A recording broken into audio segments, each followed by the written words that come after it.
You can all stand for the Pledge of Allegiance. I pledge allegiance to the flag of the United States of America and to the republic for which it stands, one nation, under God, indivisible, with liberty and justice for all. Thank you very much.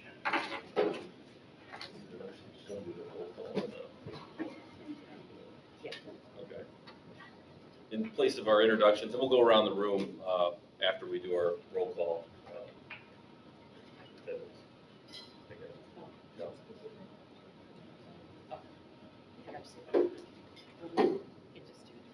Okay, well, we just go around. I'm Bill Emerson, Lake County Surveyor. Kathy Luther, Nursery Environmental Director. Secretary Director of NIDA. Brenda Scott Henry, City of Gary. Susan Halo, the Nature Conservancy. Jenny Orsberg, Lake Michigan Coastal Program, DNR. Bob Forster, Town of Cowles. Jan Babs, Town of Dune Acres. Reggie Cortels, Executive Director, Indiana MS4 Partnership. Ryan Lissick, Dry Clean, Indiana. Kevin Lee, Energy Staff. You want to go? Yes, hi, Jen Birchfield, Natural Resources Planner with NERC. Go around the audience too, if we could. Angela Strawman, Dry Clean, Indiana. Kathy Perrin, Island Neighbors for Sustainability. Connie Ricciala, Island Neighbors for Sustainability. Kathy Sokol, Northwest Indiana Region Resilience, and Earth Charter, Indiana. Joe Axel, Lake Michigan Coastal Program, DNR. I'd recognize you with the, I know, The beard. longer and longer. Stay out. yeah, man, nice to see you. All right, well, thank you everyone for being here. And we do have our meeting minutes from May 4th. Hope you had a chance to look at those. Is there a motion to approve? I'll make a motion. Is there a second? Second. All right, we have a motion and a second. Any discussion?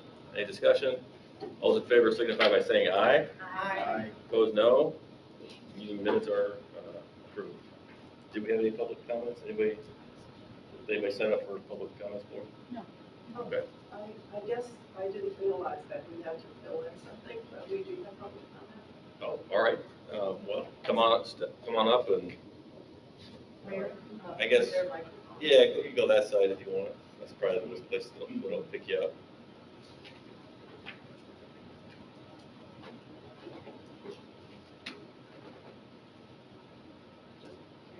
Yeah. I'm Connie Ricciala from Island Neighbors for Sustainability. We're a group of volunteers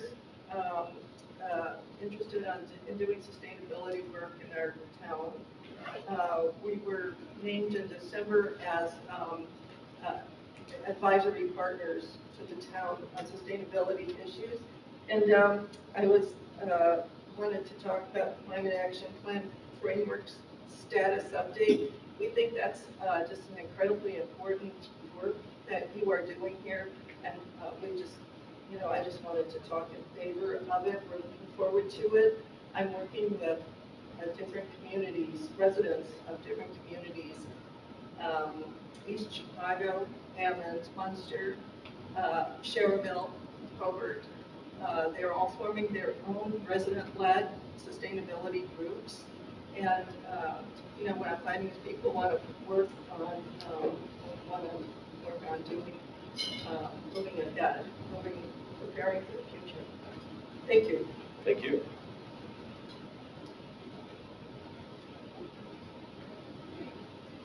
Good morning, I'm Kathy Perrin from Highland Neighbors for Sustainability, and we're so excited to finally see this climate action plan that's been in the works for so long, because I think we can all agree, we can't agree on much. We can agree that the weather is changing. It's getting hotter, it's getting wetter, it's getting windier, and it's getting more unpredictable with the side order of drought mixed in too. And we need to adapt to these changing conditions. We need to have these guidelines freely available to help us change our infrastructure and change our ways to protect our people and our property. And I've read through, I have skimmed through several climate action plans, and they can be really, really intimidating documents. But I'm thinking something like a checklist is friendly and easy to do, especially if it has some low-hanging fruit like getting your homes inspected by NIPSCO for energy efficiency, or planting more pollinator gardens. The checklist is friendly and user-friendly, and it gives you a great sense of accomplishment once you check something off. So I think a checklist would be a good addition to a larger climate framework. Thank you. Thank you for the Thank work that you do. And thank you.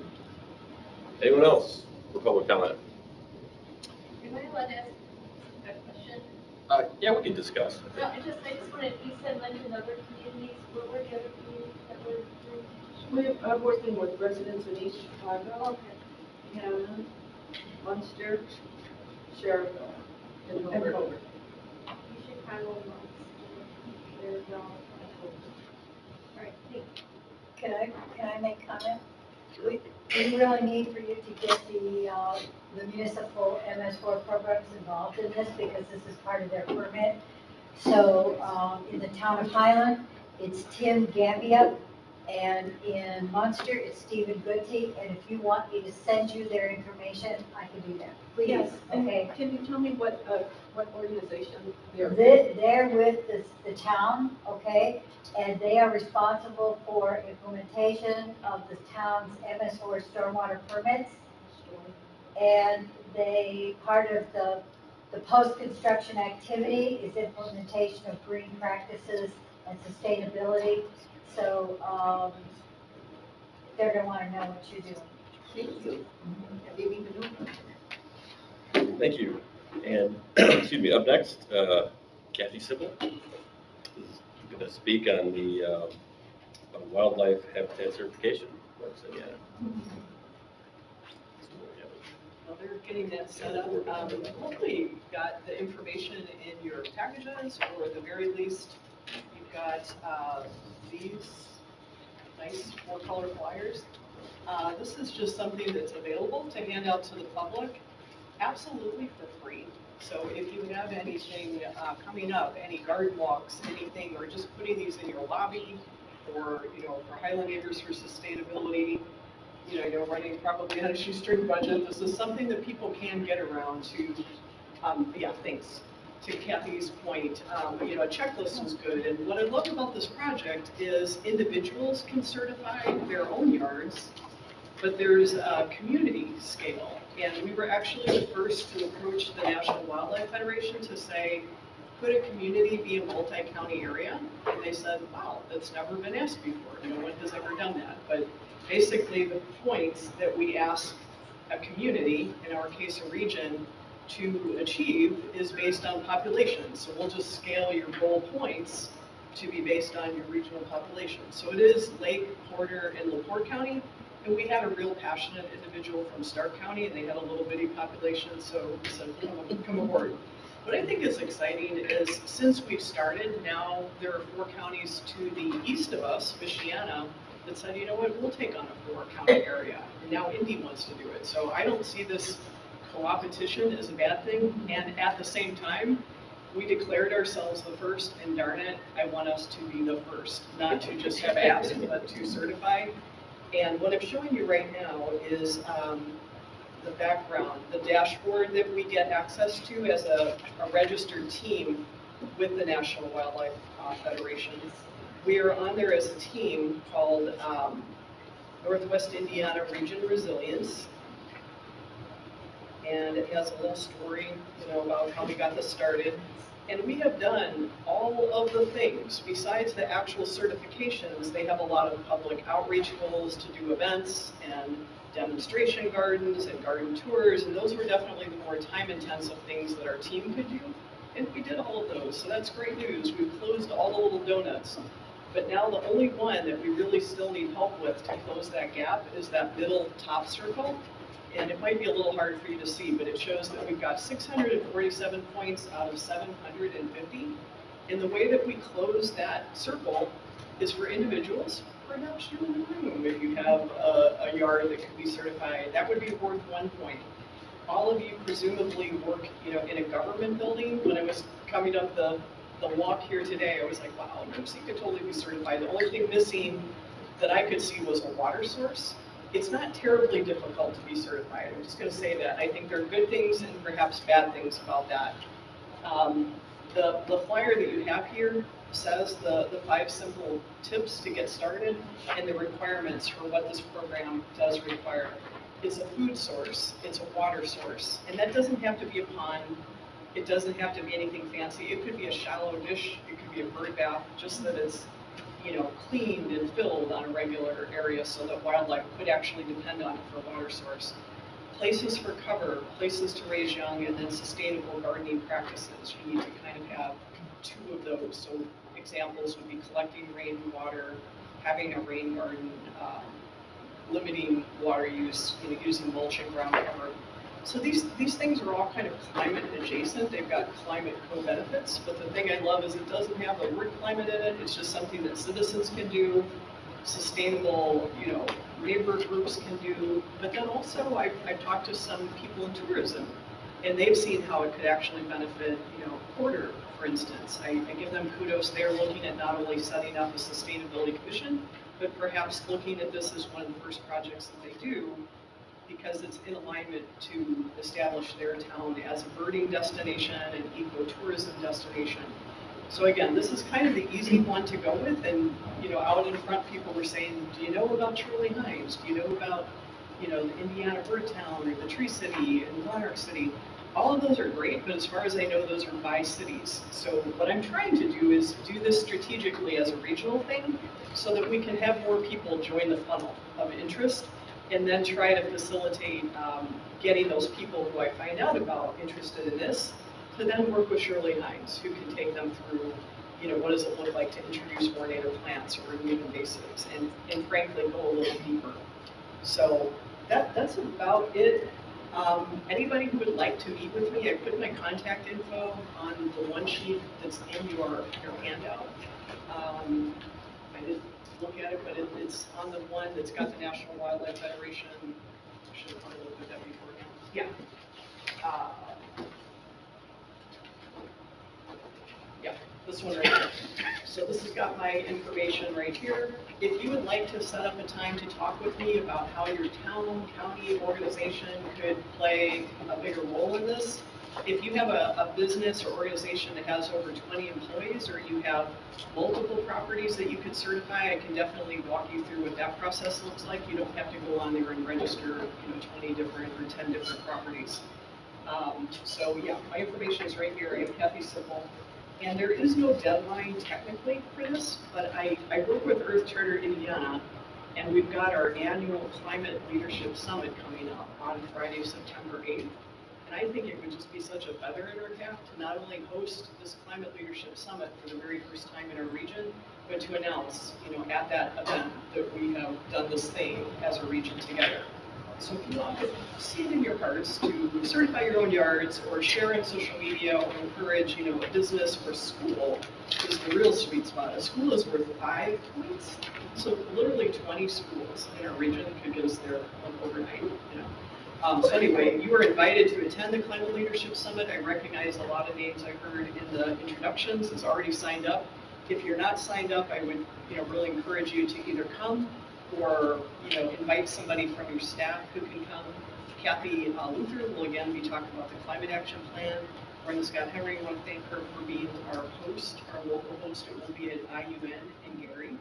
And so she'll be on a panel, and she's kind of representative. We've also got Michigan City Sustainability Commission is one of our hosts, and then Mayor Sue Lynch of Portage. So we kind of picked a representative from each county because we're a different kind of area. This has only ever been hosted by a city before, but we wanted to host it regionally.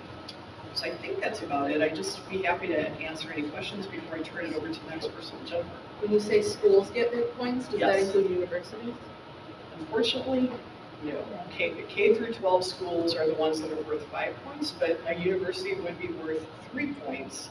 And I would presume if they had multiple areas within the campus that could be certified, that could be a way to get multiple points. Have you spoken with IUN, especially since they're hosting?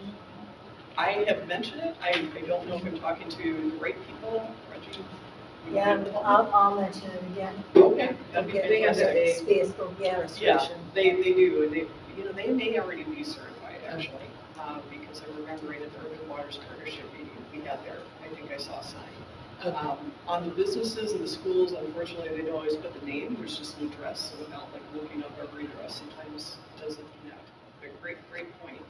And I'm going to say also in your packet, something that maybe some of you can do in the room, there's a prettier copy online, but the black and white is fine, to give you an idea of what it is. It's a guide to passing wildlife-friendly property maintenance ordinances. So obviously, if cities and towns are having issues with these types of gardens, and it can be kind of a conflict. So, whatever makes sense for you within your abilities to do so, to put this in there. And then beyond, these flyers, what I want to also show you is the Resource Center. When I logged in on the dashboard as a team member, by the way, I'd be very happy to add any team members who would like to join this thing. They've got all manner of things here, printed information, ordinances, examples, pollinator plants and seed savings. I mean, it's just probably hundreds of things, well beyond what I could use or even share. But there are a few initial things like our initial community assessment.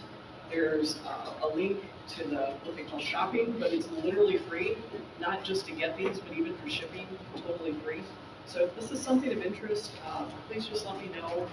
And any other questions besides Jennifer's? I'm going to go ahead and get this on the NiceWide website, or on the NiceWide mail list. That'd be great. Those are the 38 municipalities that are under the stormwater permit. This is the time, because they're updating their ordinances.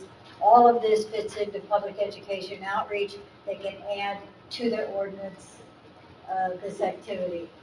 NiceWide meets the first Tuesday of every month. So in September, right before your conference, our meeting is at the Valparaiso Lakes Area Conservancy District. So I'll send you that information if you want to attend that meeting and get it out. But I'll take as many of these as you have before you go, because we'll get them out to the communities. And I'd like to get LaPorte County, that's in big doo-doo with their permit, start working on some of this. I have a whole other box in the back. Okay. But you don't always have boxes in the back. That's a valid point. I Get them can out. send you a box though, and you can keep yours. So she would have it by that time. But I'll be happy to send anybody a box. They've been like, Or very I'll pick it generous. up wherever Okay. you're at. I can do Okay. that. Perfect. I live like within walking distance of the Balfour Chain of Lakes, so yeah, Okay. that would be fantastic. Anybody else? Kate, Kathy, good to see you. good to see you. And I didn't do any of my homework with today's packet, so if I ask questions that are answered here, I apologize. You said industries can participate in this? Yes. I don't see it immediately Okay. in page 1 of the requirements that's in the packet. Yeah, that Look on the page 2 of this, Kay, where it says businesses, corporations.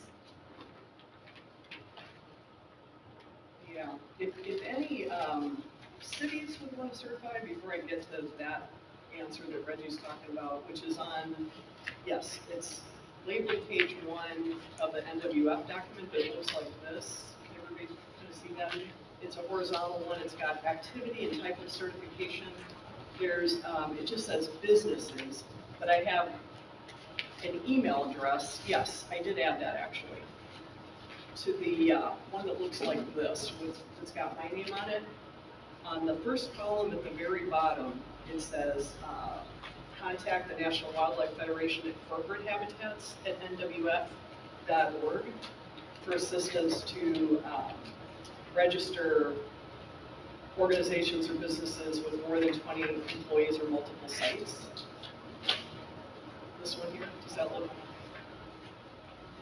I think I'll share it with the Garden Clubs of Indiana, Northwest District. There's Munster, Crown Point, Hobart, the Duneland Group, Valparaiso Group, and then their members can distribute it to their gardens. That would be fantastic, and I'm glad that you mentioned that, because we are looking, we have an intern this summer, and she is trying to help us keep this area on our website filled with what they call spotlight events. So we're putting in there events that we're aware of for garden clubs, garden walks, seed saving, seed collection, anything like that, we would love to be emailed and we will make that a featured event of those garden clubs. Okay. Also be happy to come out and speak if they have any meetings or whatever we can do. The district meeting is coming up in October, Okay. and we're still looking for speakers, and we're gonna do some, the women get a big kick out of live stuff. So I'm gonna have the DNR bring out the birds and the falcons and all that kind of stuff. So having this on that would be great too. I'll just close unless there are other questions, but like what this has meant to me personally, this was my COVID project in 2020. When Earth Day was canceled, I was supposed to be Earth Day MC. With no Earth Day, I turned to my own yard and said, this is the year I'm gonna convert my front yard. And I converted it from turf grass to mostly native plants and some food plants.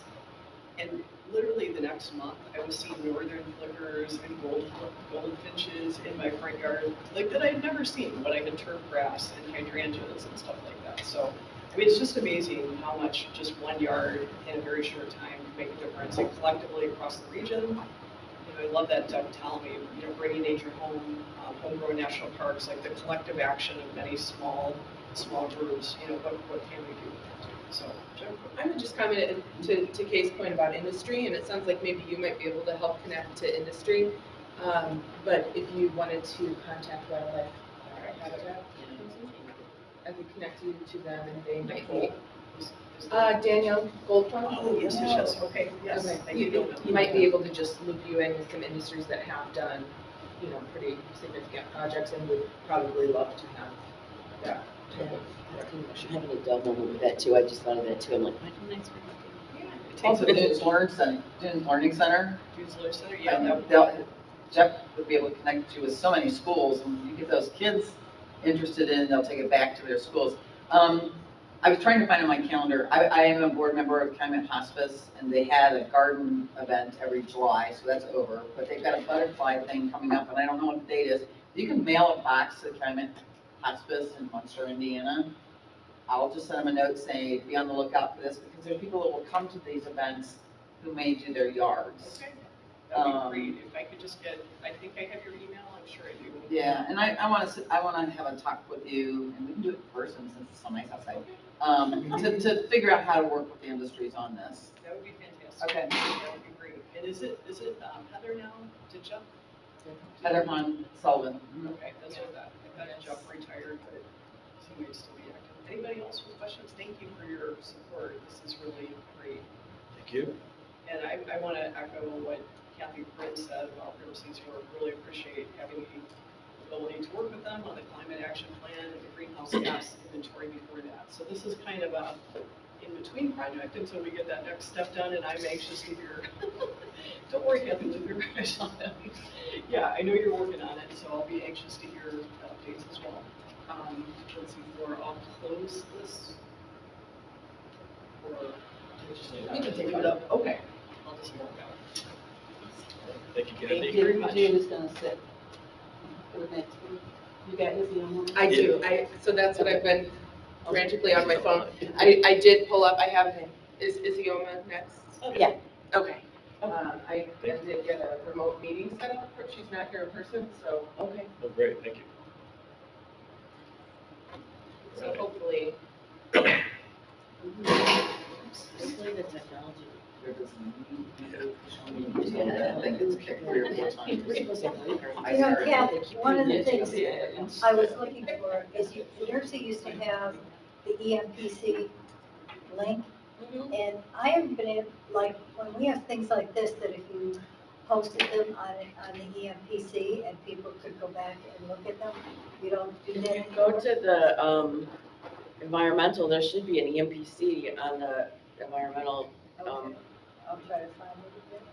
tab of our website. What we did a few years ago, instead of having NERC put out everybody's events and announcements, which was taking in a huge amount of time, we were trying to use the Calumet Collaborative's calendar, but I don't even know if that's still functional, so I probably need to check in with Maggie I about haven't that. seen, Yeah.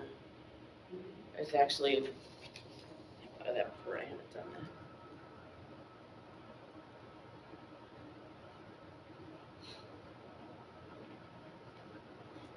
gonna lot be of stuff everybody's on shared air environmental quality. calendar, but I don't know if that's still functioning that way. Okay, EMPC presentations, so this will go on there. No, so it goes to 2020. Okay, so we need to update Yes, that. you need to update it. Let's go back to the calendar to find stuff, you know, you can link to the PDF. I just would like one site, we send it out to all the NICEWAG members, Yeah. that they have one place they can go Okay, yeah. and look.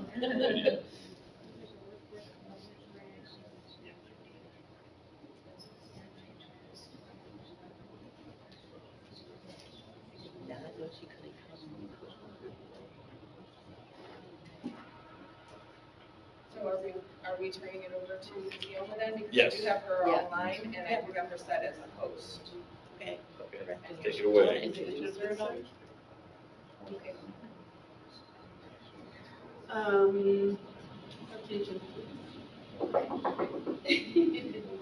Okay, so the city of Gary is participating in Indiana University's Environmental Resilience Institute. And this year, we have a fellow who is working with us to do a climate resilience plan, to launch the climate resilience plan. It's a year-long project. So our first intern is Izzy-Oman Nawayar, and she is a PhD student, majoring in geology. We had a climate resilience workshop a couple of weeks ago, maybe.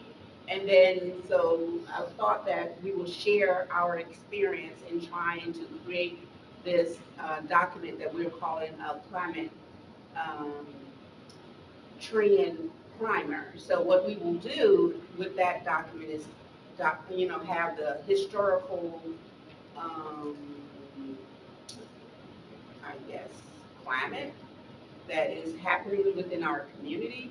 And then from there, we will start to make recommendations for how we can prepare the community as a whole for, especially our vulnerable population, for climate change, right?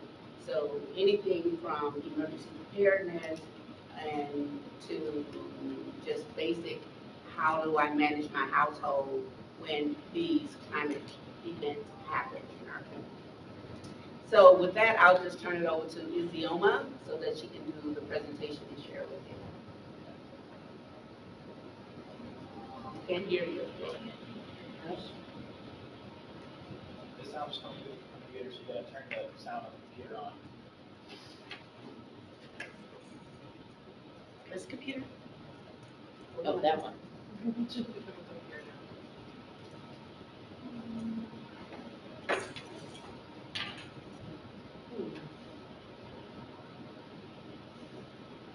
Try it out. Doesn't matter where the sound comes from, right?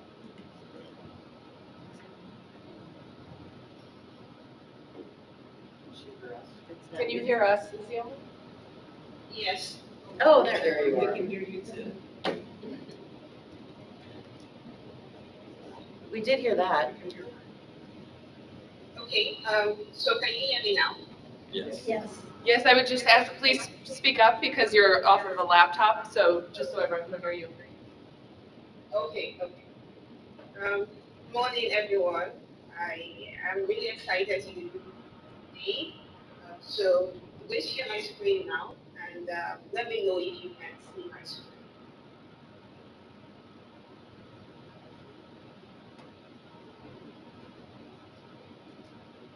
Okay, can you all see my screen? Yes. Yes. Okay, so my name is Isioma Owayo, and I am a climate fellow. I have been working with people of sustainability and environmental affairs in the city of Gary for the past 10 weeks. And one thing we've been working on has been climate vulnerability and resilience program. And there's been different aspects of it. So one aspect was creating the climate trend primer, and I am going to show you what that is and how it relates to Gary. So I got the opportunity to do this internship at the Environmental Resilience Institute, and that is sponsored by Indiana University. I'm actually a student of Indiana University Bloomington, so I'm happy and excited to be doing this, and I really hope you enjoy listening to my presentation. Okay, so what's a climate trend primer? I would say it's a fancy phrase for just showing how climate change is happening.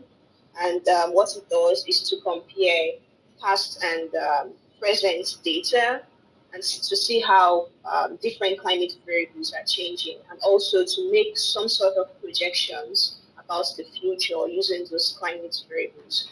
And as scientists, as policymakers, as stakeholders, we need this kind of information to kind of know what's going to happen in the future and how we can create climate change adaptive strategies or create mitigative strategies to these changes.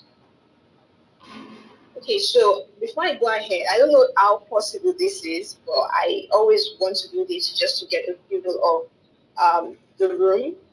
So I want to hear from maybe 2 to 3 people on what they think about climate change, and it doesn't have to be something you see on TV, but something that you can relate to. When you think of climate change, how do you feel the impact? Is it through heat waves? Have you experienced that recently? Has it been flooding? Has it been wildfire? When you think of climate change, what comes to mind? So Jennifer, you might have to help me out with that because I can't see anyone in the room. She's asking for 2 to 3 people to give examples of what you've experienced with climate change, and just share your experience.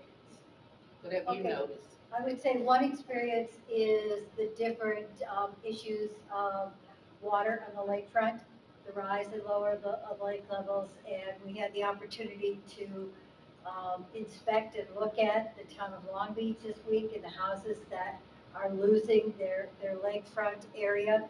And so I think, as we look at the MS4 program, trying to find ways that people can educate their community, this fits right in.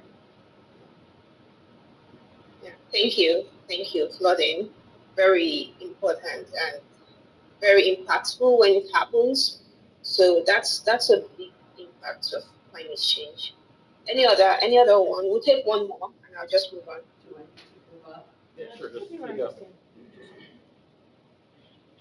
Yes, in 2008, I had 3 people who were flooded out of their homes. We now call them climate refugees. They were Munster residents. Actually 4 people, a family of 3 are friends and their 8-year-old son, and then my mother-in-law. We have a very small home, but they stayed in our home a week. Our mother-in-law went back to her house pretty after that, but our friends were out of their house 9 months. They had to have it completely redone. They had water into their basement and up about 4 feet in their main floor. Our friend David had guitars, I forget what they call them, collector guitars that he brought up from the basement and put on his main floor. And when they got back to their house a week later, they were floating. They had been floating, so everything was ruined. I think tens of thousands of books they had in their basement. That flooding event was due to a stalled rain system that just stalled over our area, and I think that it was 8 or 9 inches in a matter of 2 days that fell in that area. So. Thank you so much for sharing your story with us. So we have one more. Yeah, Nancy Molnar from Michigan City, Indiana. I've been attending the sanitary and street department special SWAG meeting recently, and increased rain has produced areas in the city that there's standing water now that there wasn't before, and this is causing havoc with the infrastructure. It's going to mean the streets are going to have to be repaired more often, and it's put some of our historic brick streets in danger of being significantly, if not permanently, impaired. Okay, thank you so much for giving your feedbacks and sharing your stories. So it's happening. Climate change is actually happening, and these are some of the ways we can tell, we can see the impacts.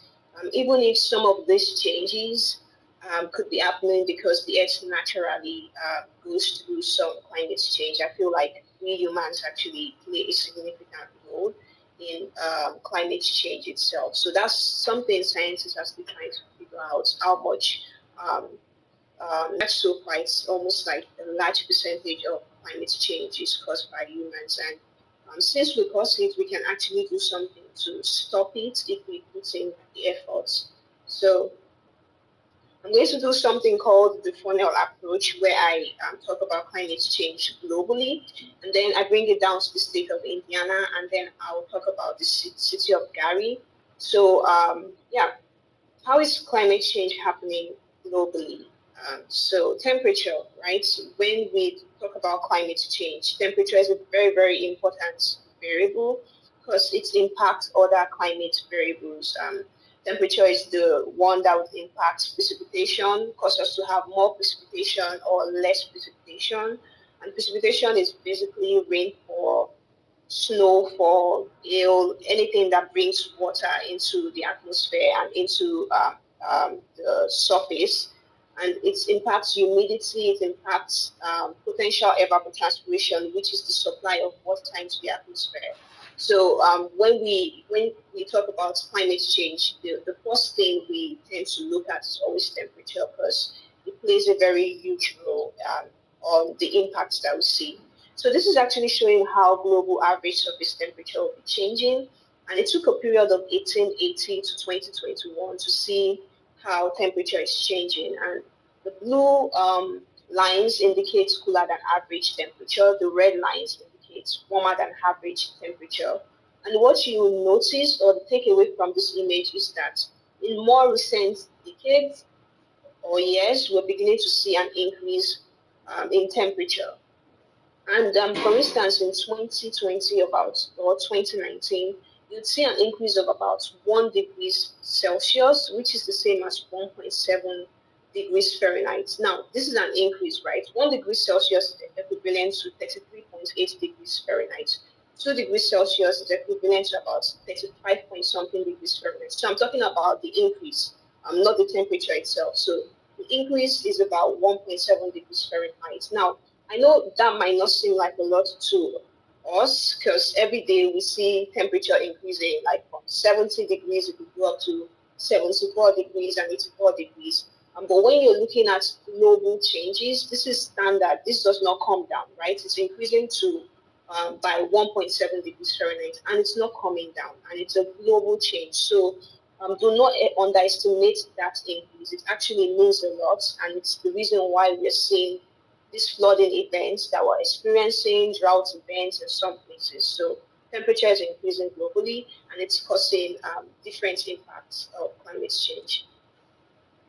Okay, so what about the future? So there's something called the RCP. It's the Representative Concentration Pathways, and it's just a way that scientists have been able to come up with predicting the future, saying what's going to happen in the future. Let's say we continue to release greenhouse gases.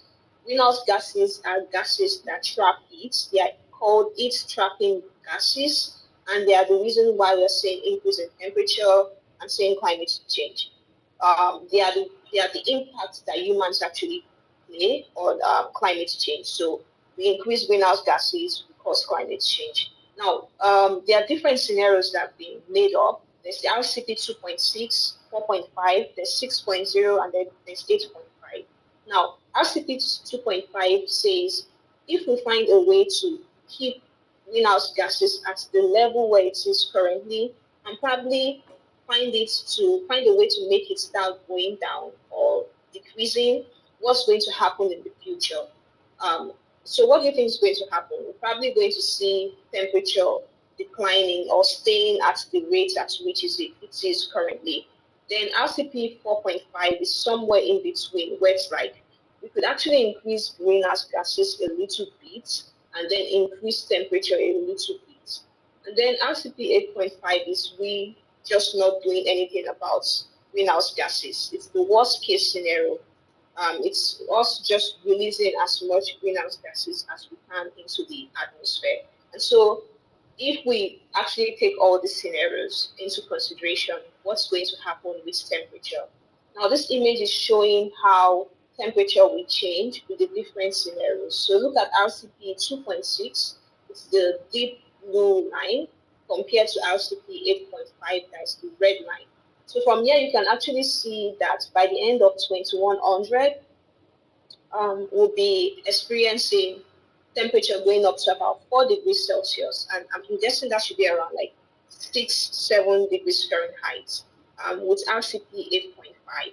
And then with RCP 2.6, you can see that temperature is somewhere around 1 degree Celsius. So temperature doesn't change that much. Now, 2100 seems very far away, but it's like a few more decades to come, actually. It's not that far away. And you can imagine having temperature increase going up to about 4-5 degrees Celsius, which is about 8-7 degrees Fahrenheit.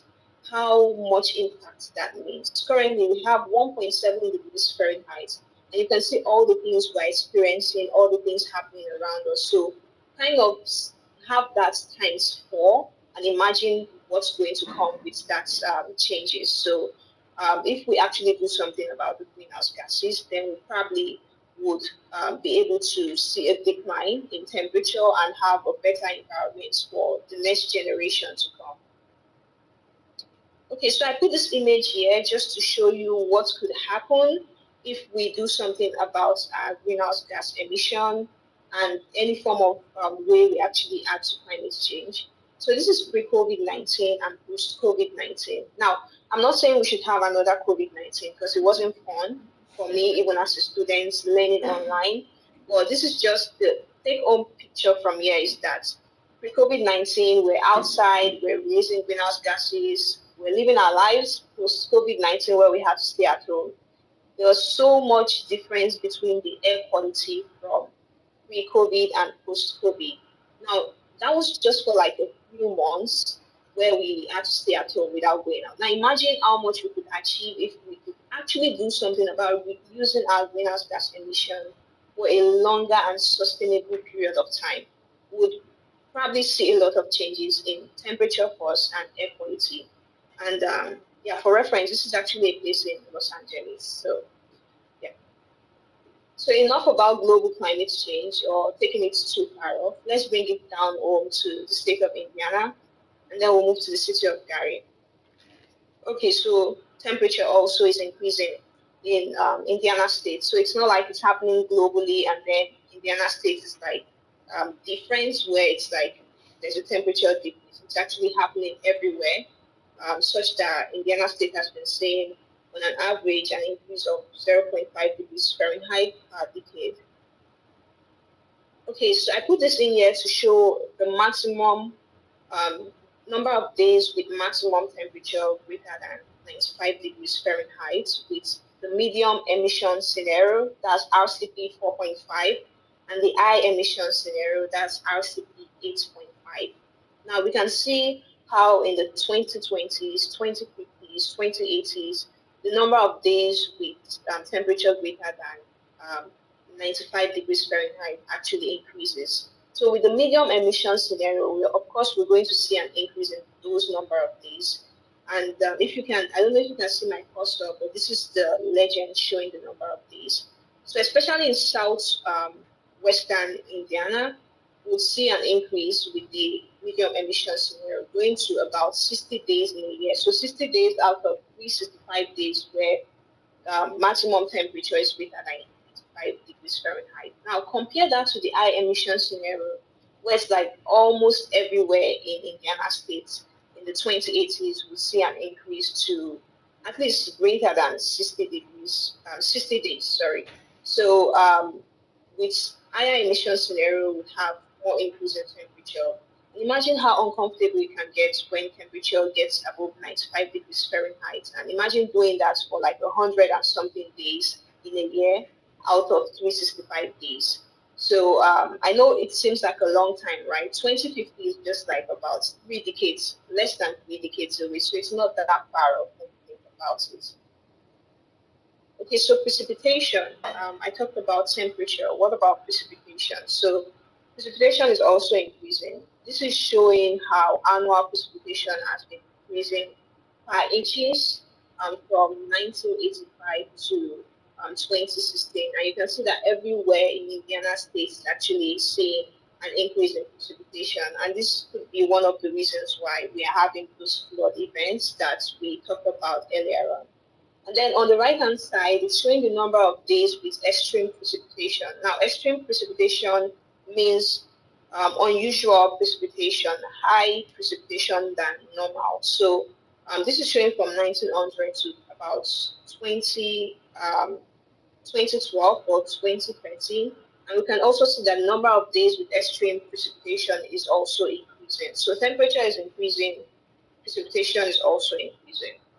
And precipitation is rainfall, snow, hail, anything that brings water in is called precipitation.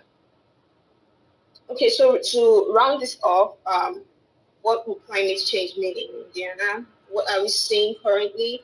And what would we continue to see in the future? Decreased productivity of corn. I know Indiana is a huge producer of corn, maize. So it means revenue goes down if we can't produce as much corn as we used to. Reduce water and air quality, record-breaking heat waves, which could be very uncomfortable and could actually lead to a lot of diseases. So these are some of the things we're currently seeing, flooding events, and we'll continue to see if we keep having these changes. Okay, so I've talked about global climate change and then changes in Indiana, and let's bring it to a smaller scale. Let's bring it home. I know this is not the meeting we're having today is not happening in the city of Gary, but I know the city of Gary is close, so let's bring it closer to home. Kind of see how it's been happening in the city of Gary. Okay, so this is showing minimum temperature, number of minimum temperature days, with that temperature being less than 32 degrees Fahrenheit, and the number of days with maximum temperature greater than 100 degrees Fahrenheit. And just looking at this, the take home from this is that we see a decline in the number of days with minimum temperature less than 32 degrees Fahrenheit. So less freezing days, less winter days, and then we see an increase in maximum temperature greater than 100 degrees Fahrenheit days. So an increase in more hot days compared to cool days. And to make sense of this, what this actually means is that we'll see more cooling degree days compared to heating degree days. Now, cooling degree days are the number of days where we have to put on our AC because it's hot outside. So we'll see more hot days. The first graph is showing the heating degree days. The second graph is showing the cooling degree days. So more days where we have to put on our AC, less days where we have to put on our heater. So what this means is that for people that do not have AC in their houses during the summer, it's going to be very uncomfortable for them. So that's what this image is just showing.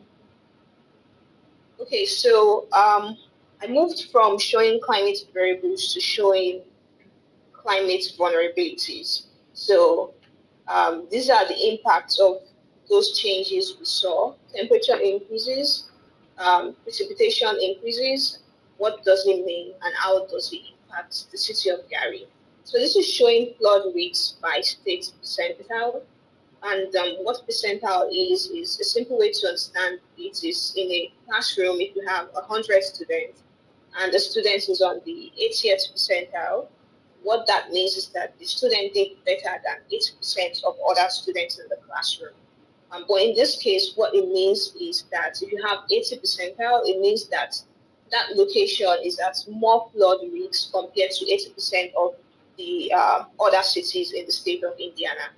So if you look at the city of Gary over here, you see just around Gary, there are places with the red color, the yellow color, gray color. So the red color is showing 95 to 100 percentile flood risks. The orange color is about 90 to 95% percentile. Yellow is 80 to 90 percentile, and then it keeps decreasing as you get to the gray color.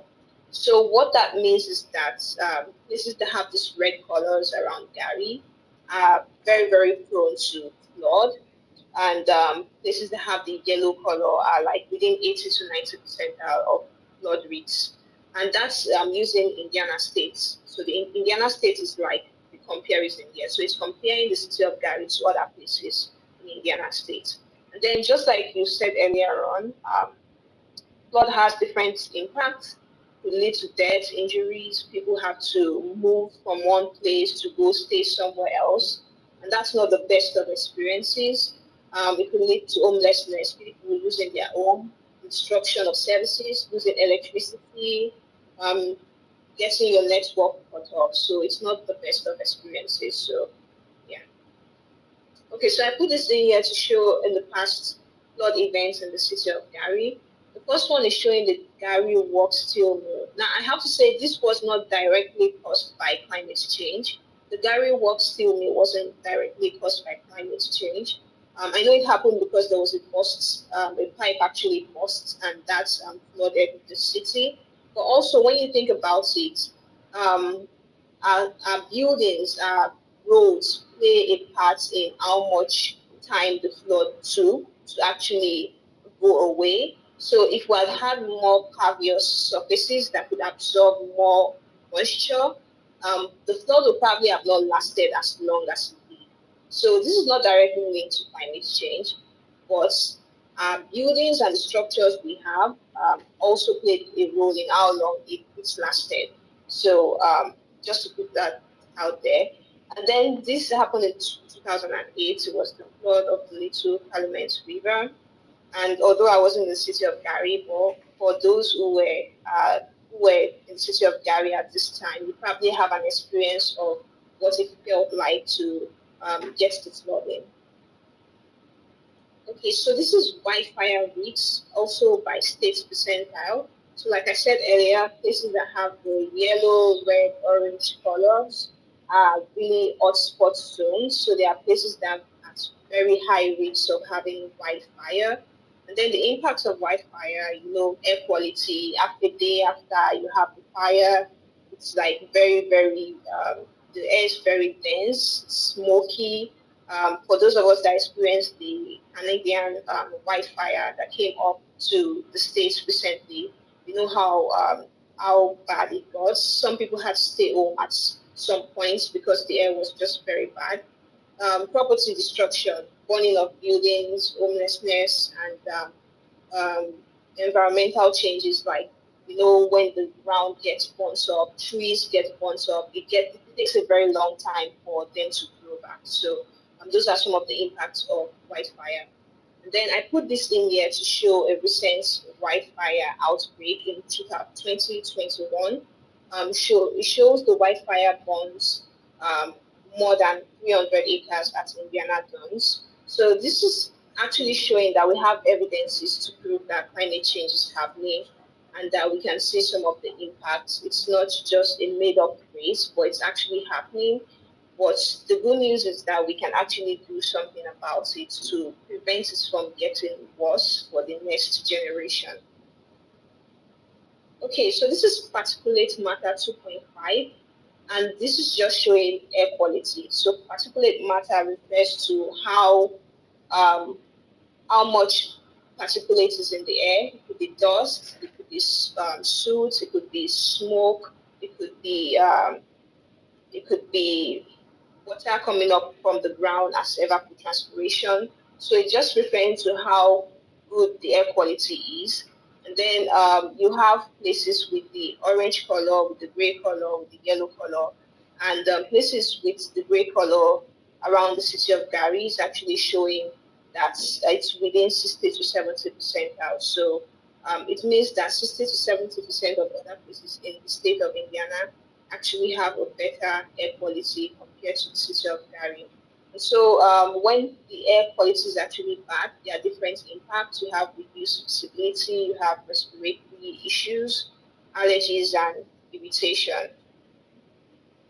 Okay, so lastly, I put this in here, even if you can directly call this climate change vulnerability, but it's still somehow related to climate change, because we've been having frequent flooding, and that actually impacts how much wastewater is carried around. So this is the wastewater discharge by state percentile. And I think this just explains itself, because it's almost as if everywhere in the city of Gary is covered up with red. And so it just shows that it's a very, very prone place to wastewater discharge. And then some of the impacts of these soil contamination and getting typhoid, cholera, some sort of sickness from your water getting polluted, and also getting biodiversity loss from plant deaths and aquatic animals dying. So that's all about the climate vulnerabilities. So in conclusion, we've been working on creating the vulnerability and resilience plan. And what that entails is just trying to gather data about the problems of climate change, and then seeing how we can find a solution to these problems. So we've been using different approaches. First, we created a community survey. I will try to drop the link in the chat if Jennifer could share it with everyone in the room. So the community survey just gets a feel of how people or what people think about climate change in the city of Gary. So for those of us that actually live in the city of Gary, it'd be nice to hear back from you. And then we had a stakeholders workshop recently on July 18th, where we got people from different sectors, natural system, human and cultural system, youth system, economic systems, to kind of come give us some information on what they think is happening in the city, help us identify some vulnerabilities. And then we'll be having a follow-up workshop sometime in October to create a resilience plan based on this feedback we've gotten from people. And then there was also a geospatial data where we looked at the equity index of the city. So we kind of went outside climate variables to look at transportation, look at the poverty level, look at the people that will be most impacted by climate change. And yeah, we're going to create a resilience program for all of these, and then share it with the public when it's ready. And with that, that brings me to the end of my presentation. I am more than happy to take your questions. Thank you. Thank you. Thank you. Thank you.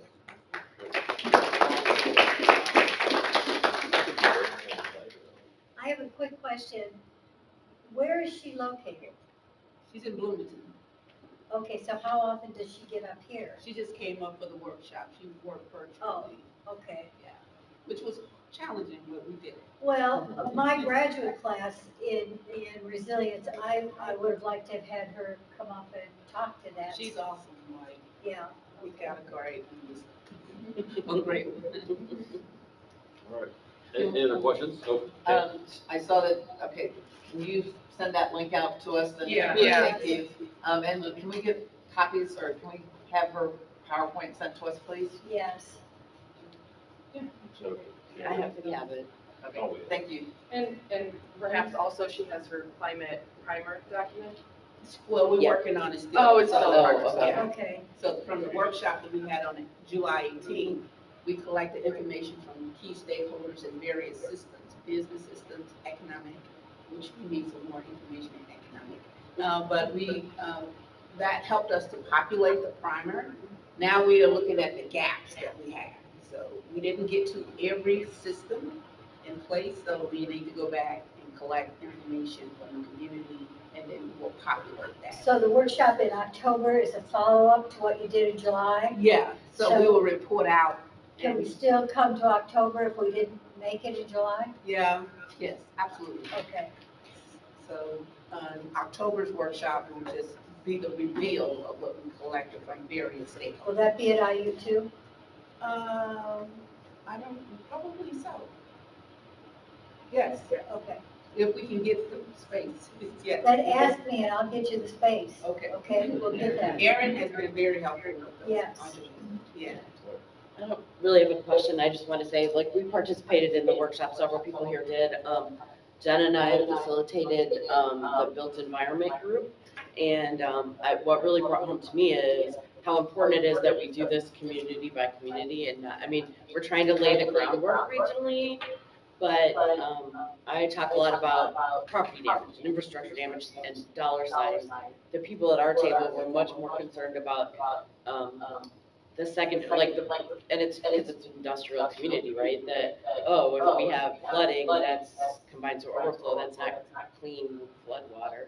And if we have wildfires, what is burning? Is it pollutants? So, you know, it's one of those hindsight's 2020. Oh, duh, of course, that's more concerning than property damage. But and I think in other communities that may not be the top issue, but that wasn't the top issue. And I know there were other groups. I know Joe did natural resources. Yeah. So, but anyway, it was a really good workshop. I thought participants were really interested, and I think it's a good model. Do you have a list of who attended that? Yes, we do, that'll be. Okay. Yeah. Because this is just fitting into the community activity. You cannot be compliant with a permit without incorporating all the issues. And this will be a huge help to some communities. On that note, City of Gary, of course, is leading the charge, you know, going through this process of a more kind of detailed resiliency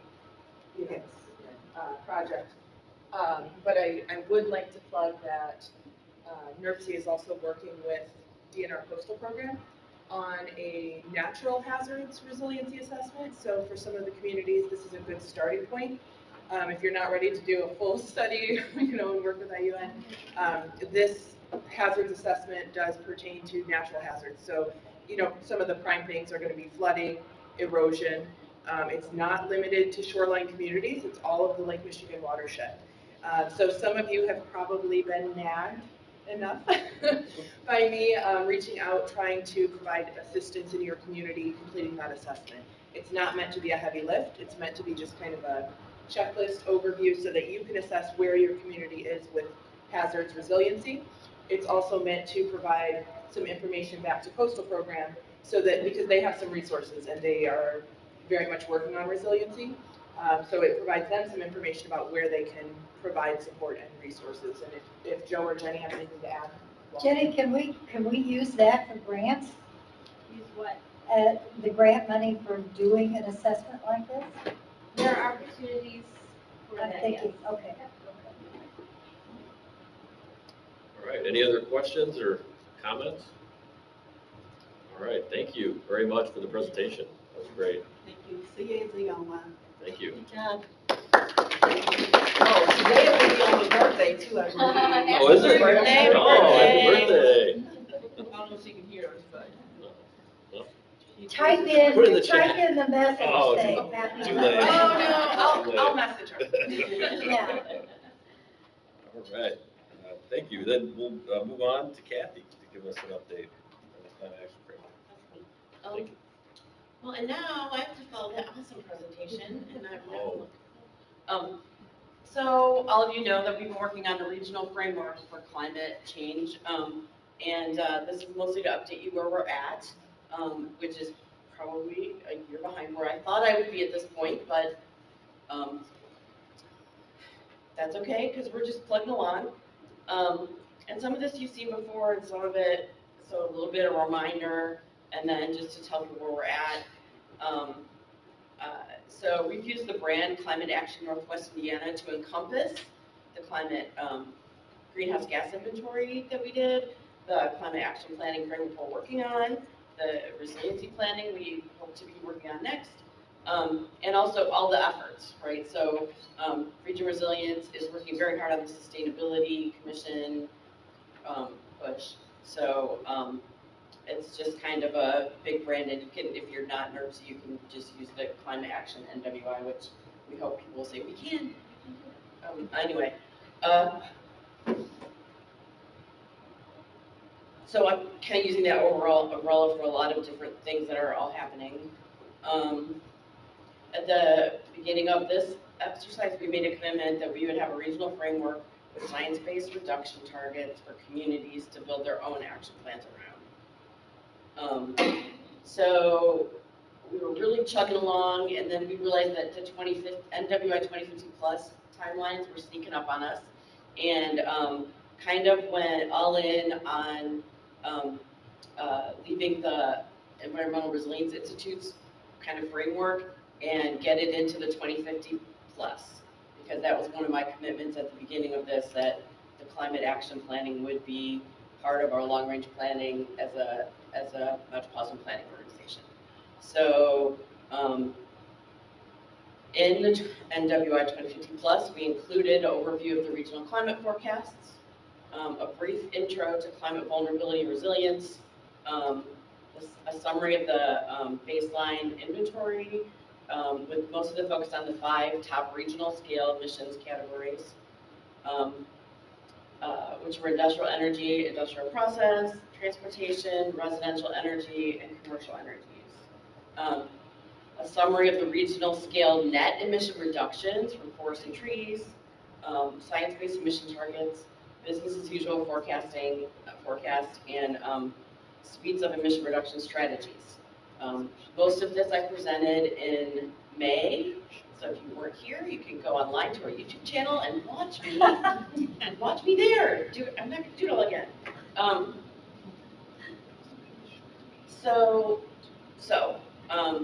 NWI 2050 Plus was adopted by the board on July 20th. It was going to be the full commission. I don't think we have a forum for that. Currently, our NWI 2050 Plus, our long-range plan, we are in air quality conformity grace period. We are not in compliance with our motor vehicle emission budget, and that is working its way. Basically, the margin of safety and the model, every budget models changed, and then we couldn't meet the budget. That has to work its way through IDEM and EPA and the Federal Register to fix the budget so that we can meet it, which is the process we're in right now. So being in a grace period means that we can't do any transportation project funding past 2026. But we have a year, and hopefully all that bureaucracy. So I did want to, the NERC has adopted the plan. Federal Highway, FTA, and NDOT have not accepted the plan until we are in air quality conformity. There's a whole other thing that if you want to ask me about, you can. No, actually, you can ask me anytime. I did want to mention, however, because the Federal Highway and FTA put carbon reduction program funding, made it available to MPOs, we do have a lot of projects in the TIP to focus on vehicle projects with the carbon reduction program funding.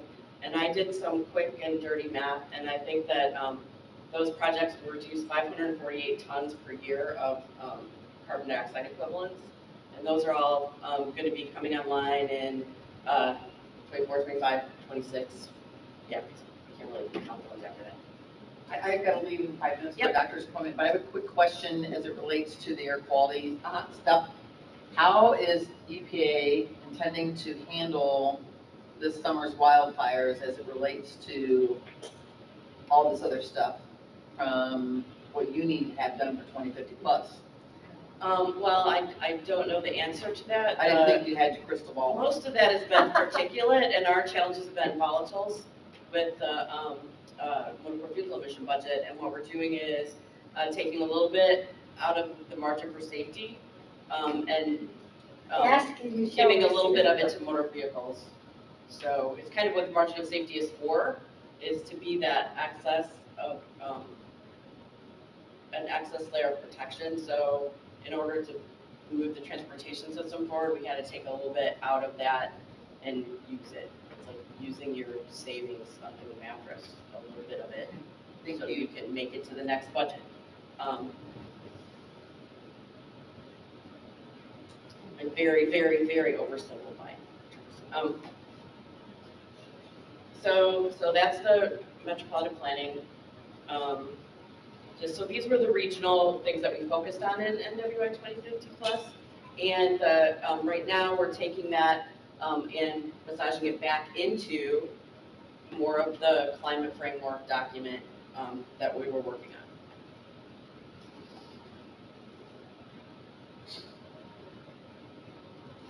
on. Again, so already adopted by the commission are the 63.4% reduction by 2030 baseline and net zero by 2050 as our targets as a region. Just a reminder that with the forecasted greenhouse gas emissions and the business as usual, including NIPSCO's decarbonization efforts, that by 2030, all of our emissions, except for the industrial process, are we're going to meet the target.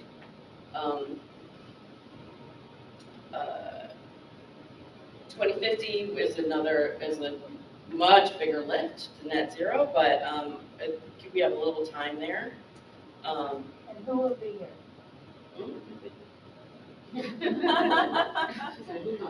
Our grandkids. My children. Yeah, my grandchildren. Brian's babies.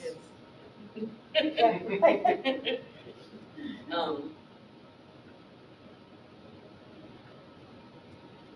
Those are all adopted. So where are we now? Most of that content is in NWI 2050 plus, and we're just putting it back more towards regional climate action plan. We need to basically write up the community part. So there's other emission, the smaller ones, the wastewater, the solid waste, residential, commercial energy, those are the ones that local governments can take action on and they have more influence on. We didn't put that in the regional framework because they're not regional, not very much. So I need to write that part.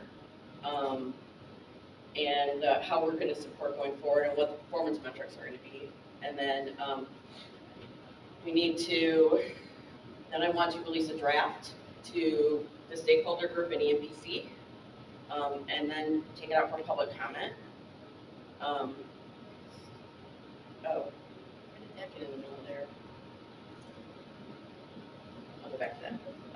So the timeline, I'm hoping to have all the parts that we're still writing by the end of this month, and into September, the kind of metrics, performance metrics, and release it to all of you in October. And the stakeholder group that was helping the working group, and put it out for public comment in October-ish, November, so that we can take it to the commission in their December meeting. That is my goal. I was hoping, honestly, to have the draft for you today, but I had to stop and apply for a bunch of grants, which is not really a bad thing. This was more something that's in the 2050 plus, and I think it's gonna be really important for the local framework that we're writing, is looking at the different sources, if they're high emission, and who has influence over them. So the parts that are, I should have put it in, high emission and high influence are, that local governments have the most influence over, maybe is residential energy and commercial energy. They have some influence over that. And local and regionally can have influence over transportation, forests, and trees. Local government can have more influence over agricultural land use change, solid waste, water and wastewater. Regionally, they may be low impact, but locally they may be higher impact. So that's what we need to, each community is going to have to tease out a little bit for themselves. Any questions? And I do. So we think that we can reach our carbon reduction targets based upon what you have, but what about when the industry changes a little bit for in the city of Gary, there's an increase of trucking companies and stuff, things like that.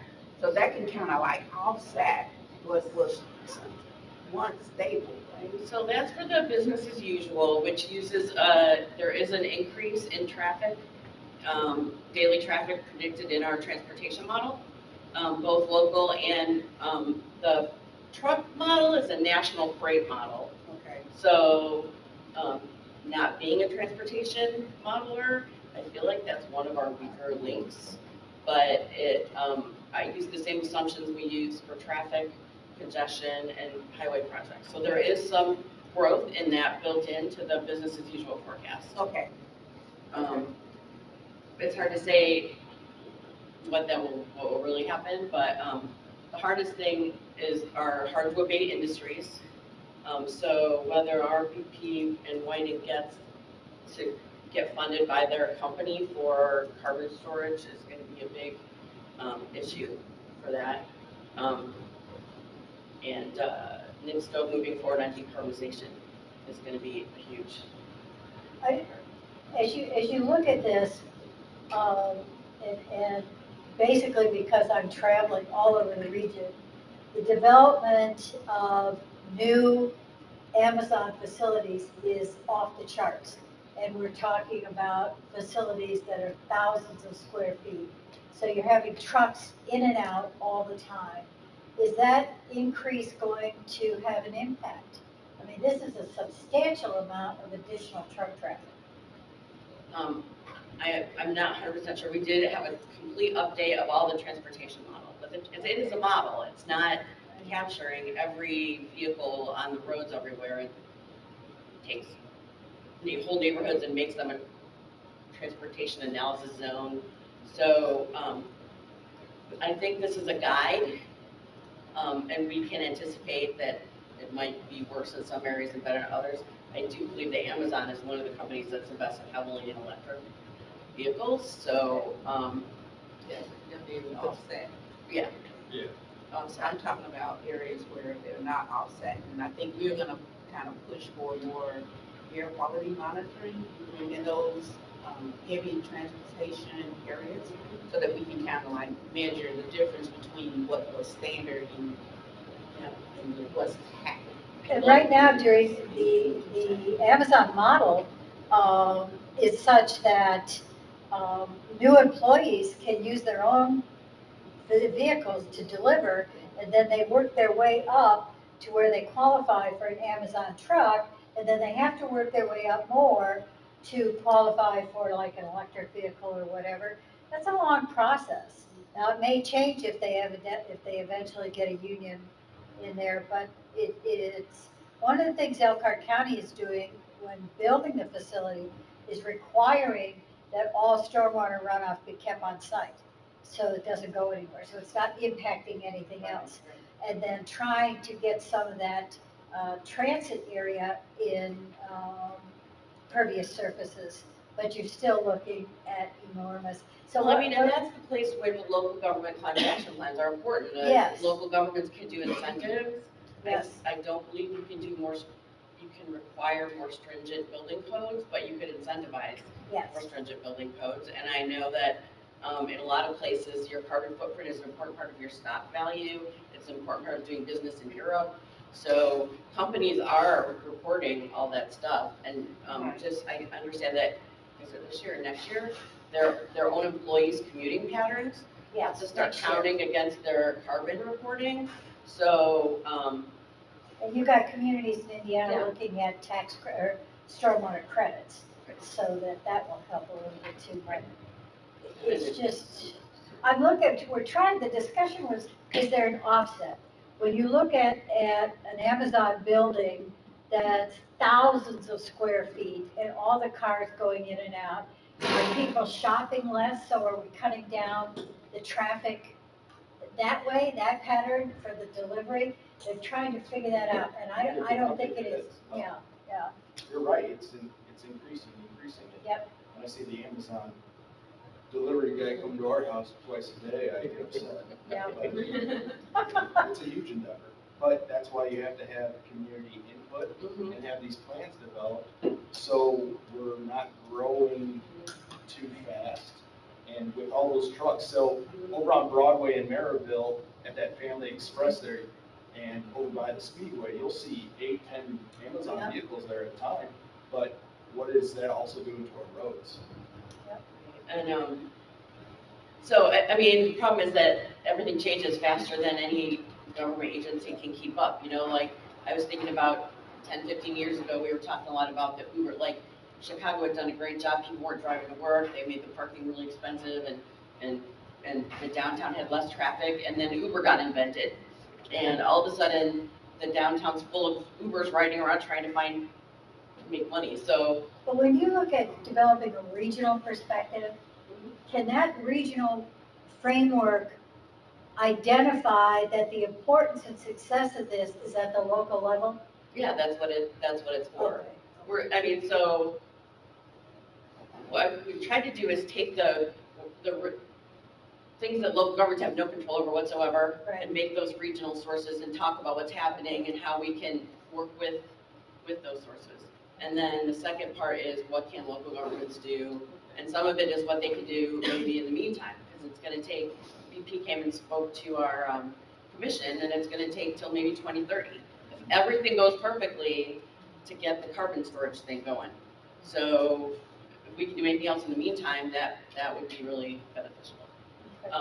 But so transportation is one that has overlap, regional and local. And then residential, neighborhood, growth, all of that is much more locally impacted.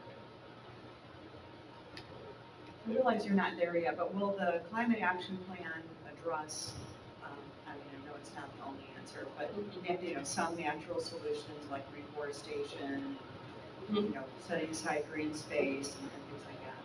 So, see, I took a bunch of slides out from, because I said this, but I wanted to, Isn't that part of that plant a tree program? Isn't that part? Yeah, we do, I mean, it does cover, Kathy, you're probably going to address that there's a whole category of agriculture and land use is factored in together, but yes, it does, you know, there is section recommendations on urban forestry. We include, and it's in 2050 plus chapter, the emission increases from land conversion, if you're converting land from forest to development, if you're converting land from this to that it raises emissions. But if you're planting new forests, it decreases emissions, right? And weirdly, existing forest does not decrease as much emissions as a reforestation acre. Not very much different, but a little bit. So we can actually measure that. We can say, oh, if you're in, I'm thinking LaPorte County has a lot of forest and residential pressure there. If they're, you know, taking down trees to put in houses, then, or shopping, then that does have a carbon impact, and we can at least model it. Kathy, our wetlands are a little bit There's some weird things going on in that model with wetlands. I don't know what's happening there. I don't know. But there is some discussion with some communities, and this came up the other day, and sometimes you hear these ideas and you think, oh, brother, then you go home and think about it. There are some subdivisions that are going in counties, okay, that are looking at having Amazon restriction deliveries. So if the subdivision has an entrance, they will build an Amazon drop-off, and you aren't allowed to drive, the trucks are not allowed to drive into the subdivision. You have to come get whatever it is. So thinking about that, I thought, oh yeah, right. But then you thought about keeping all those trucks out of one area. It's an idea somebody's come up with. I think you can do that with private subdivisions or private roads, not with public infrastructure system. And by the way, the 2050 plan was adopted last week by the full commission. So please take a look at it. Well, we actually had executive board. Yeah, because I don't think we were short, one short. Joe? Yeah, just something that might be of interest, especially if we're kind of like taking a look how things are going progress-wise on this. I think a lot of the tool that is going to be coming out from NOAA, should be in 2025, is they are transitioning from a land cover data set that looked at a regional scale of like 30-meter grids to assign a value to it. It's big for big scale type stuff. But they're coming out with this high resolution data set that is going to be based on, I believe, a 1 meter pixel.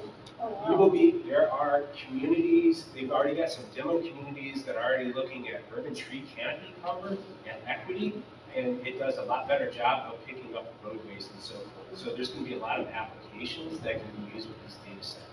It's coming out in 2025. This year will be the last of the low resolution, the 30-meter grid. That's basically our coastal expression of the National Land Cover data set. And it'll be the whole counties, right? It will be the entire 3 coastal counties. We got clarification on that during our call this week. So we have a lot of things happening. Once the data and the technology and the modeling is all getting better and better. Yep. And then, hopefully we're making progress at actions on the ground so that we can measure it better. Is there anything you need from this group to help you get to your December goal? Getting your plan out? Are you volunteering us? But we should be hoping. Like, can we better input from the municipal level? No, I think I just have to, stop and do other things. Well, I was wondering if Stop maybe the we grant should, sources. I don't know how many people reviewed the draft 2050 plus chapter when it was out for public comment. If none of you did, that's the meat of what I'm putting back. Okay, that's a good, can you send that to us?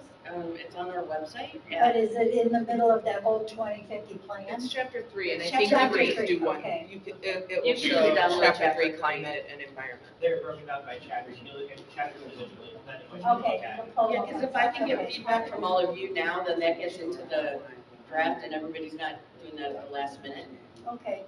That's really, I think, the best use. Yeah, so you said we already have adopted that, so it's not that you can really comment on and have those changes in NWI 2050 plus, but I think what Kathy's saying is going forward, that is, that subset kind of covers transportation and land use, so a couple of the sectors.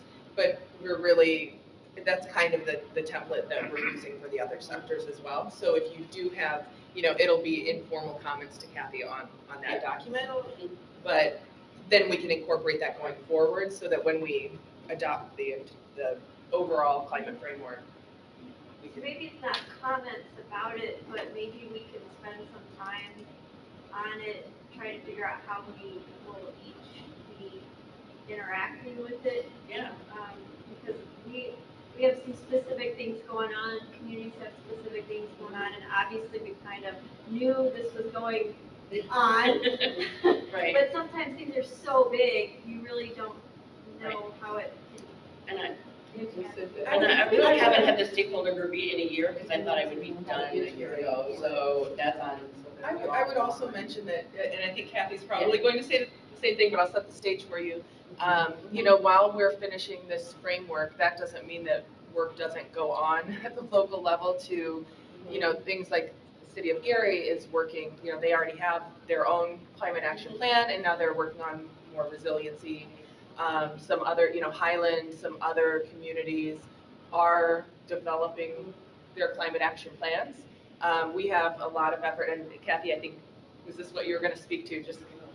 No, I would just say that Kathy Sipple, Earth Charter, Connie Mashala, a lot of people are promoting community engagement, getting sustainability commissions underway so that, people are working towards it.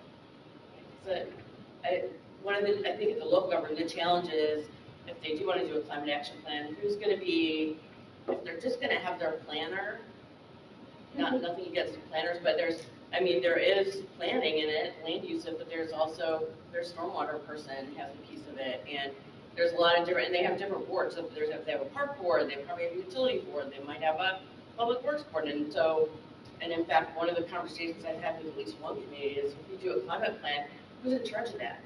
All of our staff have a board they answer to. And so there's not anyone looking at it all together. So, which is hence the sustainability commission idea. So, So the thing that we've done, which we need a commission, is that we looked at each system within the government, right? Who can have a piece of that climate action plan, and there were goals set. So we didn't make it so that it was challenging for them to do that. For example, recycling. If they're already looking at improving in recycling in the city, we just identify some resources that will take them to that next level, not making it too challenging for them to meet that goal, but not making it the goal so that it's easily achieved without any extra effort or going to another tier.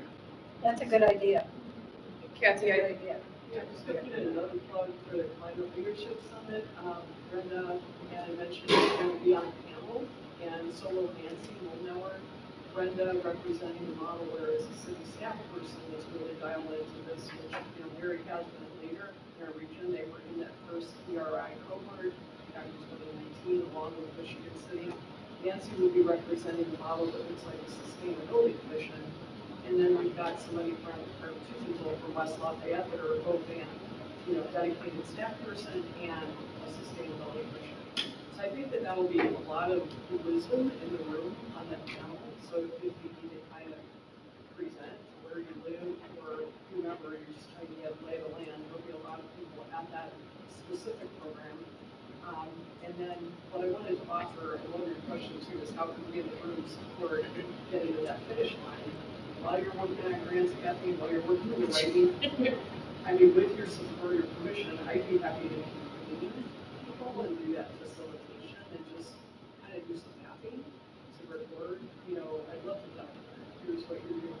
Here's what everybody's doing. And just be the convener and the documenter of those pieces that may not have a place yet.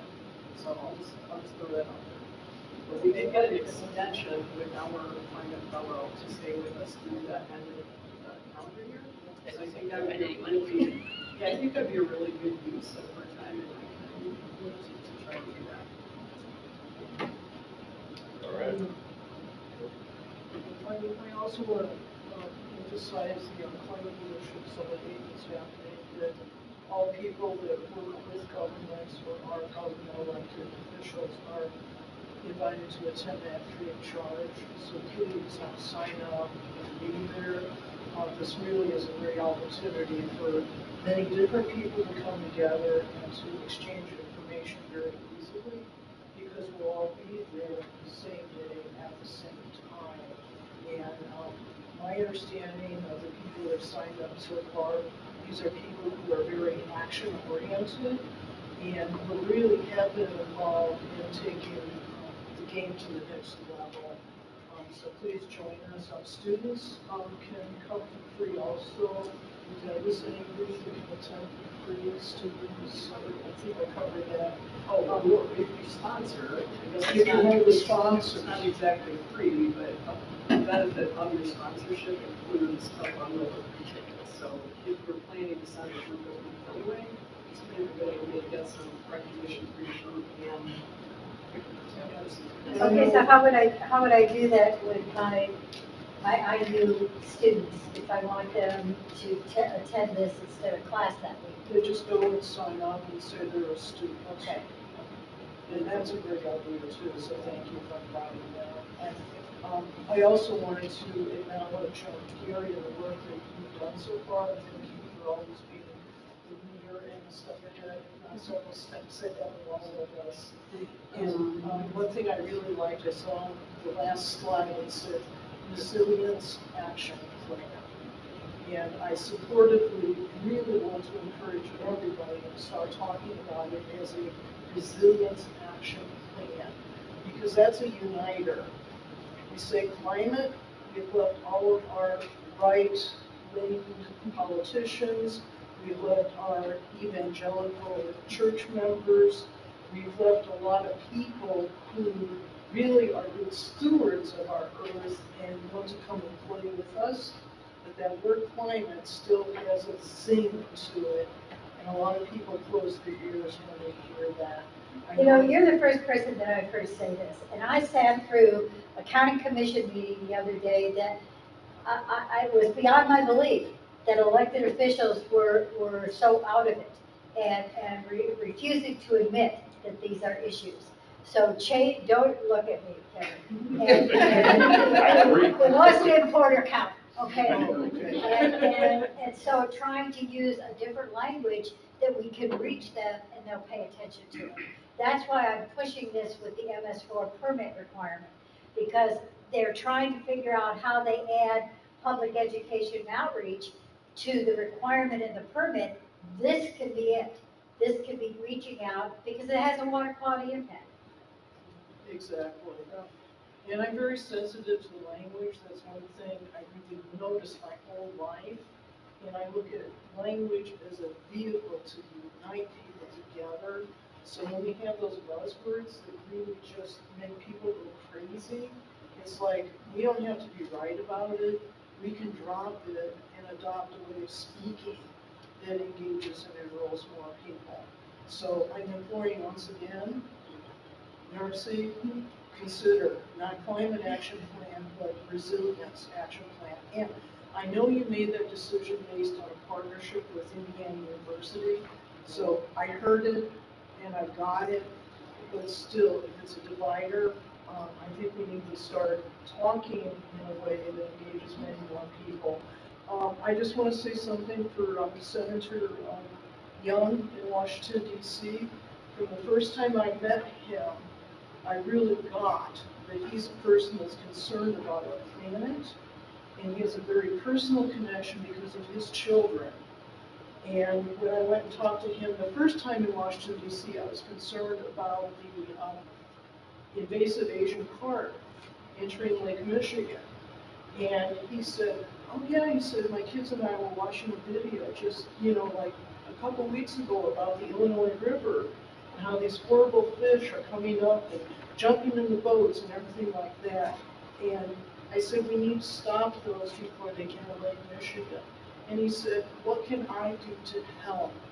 And I said, funding at the federal level is the real problem here, because the Army Corps of Engineers is having to wait for money from the federal government to put the plan together, to actualize it, to move ahead. And he said, okay. He called his appropriations person into the office immediately. He said, tell him what you've been telling me. And he told him, look into this immediately, and anything we can do to speed this up, do it. And I don't know if anybody noticed, but funding has been coming through more quickly. They're not requiring the states to do the co-funding for that. So don't look at a person's political party affiliation. Please don't. Sitting your hand up, and then I want to say something. Go ahead. So, it's an appropriate slide to have up the industrial contributions. Is there meaningful interaction at that level to engage in efforts like this? Are we seeing, do our industries have environmental departments still that are interacting and engaging on these plans and efforts, which have a large contribution to some of the things that are happening? There were several industries that were active in the working group. Okay. At this point, I think they're struggling a little bit. More or less, I don't feel like anybody in this room can directly impact. No, I don't. But yeah. I just was wondering because as we're working within communities that have major industrial partners, just ensuring that conversation happens. So repeated. Like, so examples of what I tried to do is understand what they're trying. Yeah. The carbon storage, in Toledo, Cleveland Cliffs has invested in direct reduction iron, so instead of, and I don't know how iron works, but they do something that doesn't require burning the coal. They do something else and get the same little pellets that they do here. So, but they put a lot of money into Toledo to do it.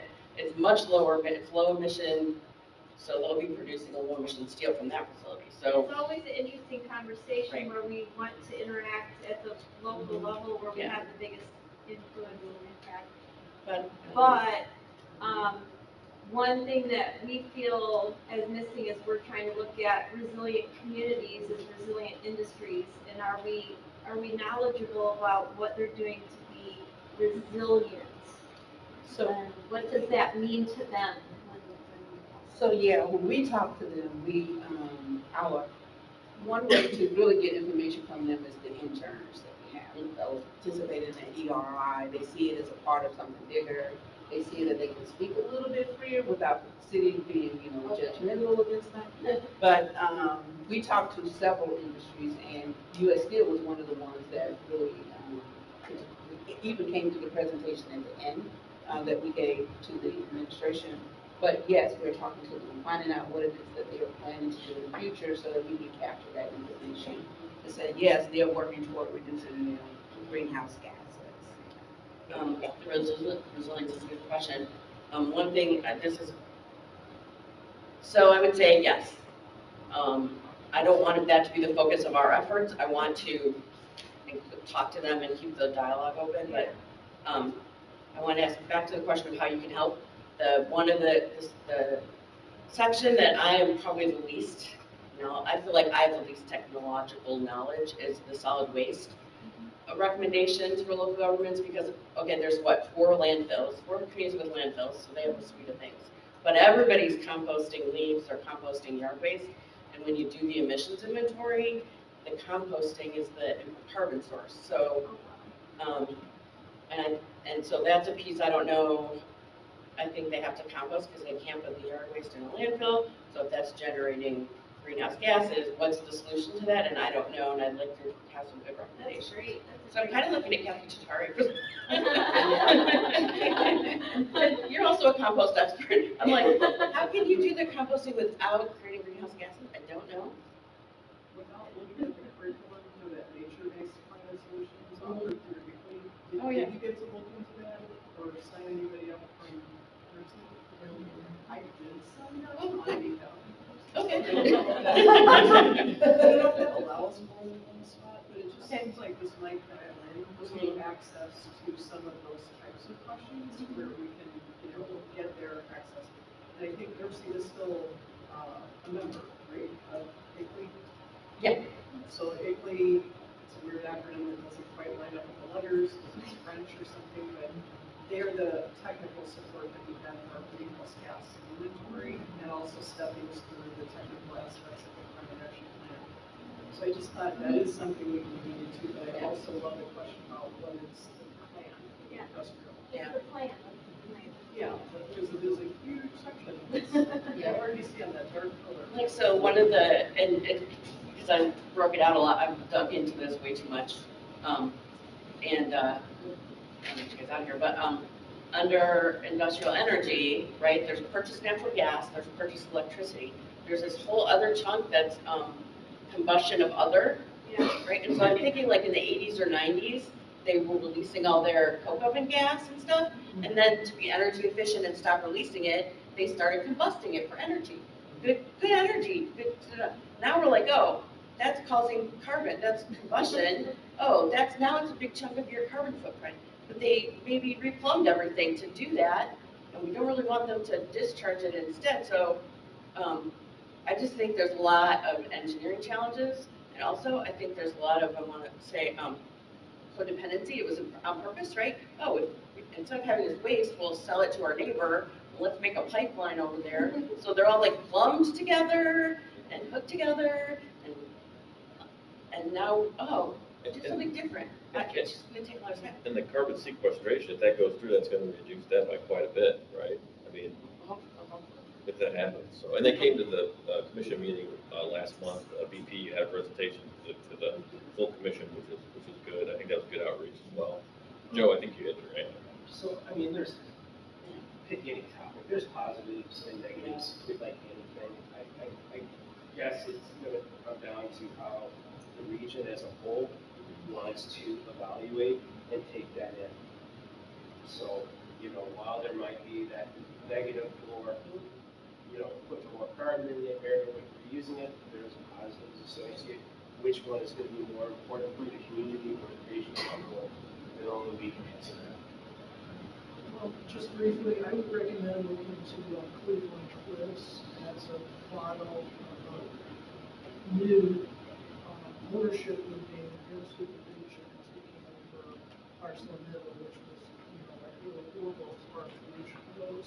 I did a tour of their facility this last month, and they've done so many things already to not just clean up, but to put higher standards on themselves.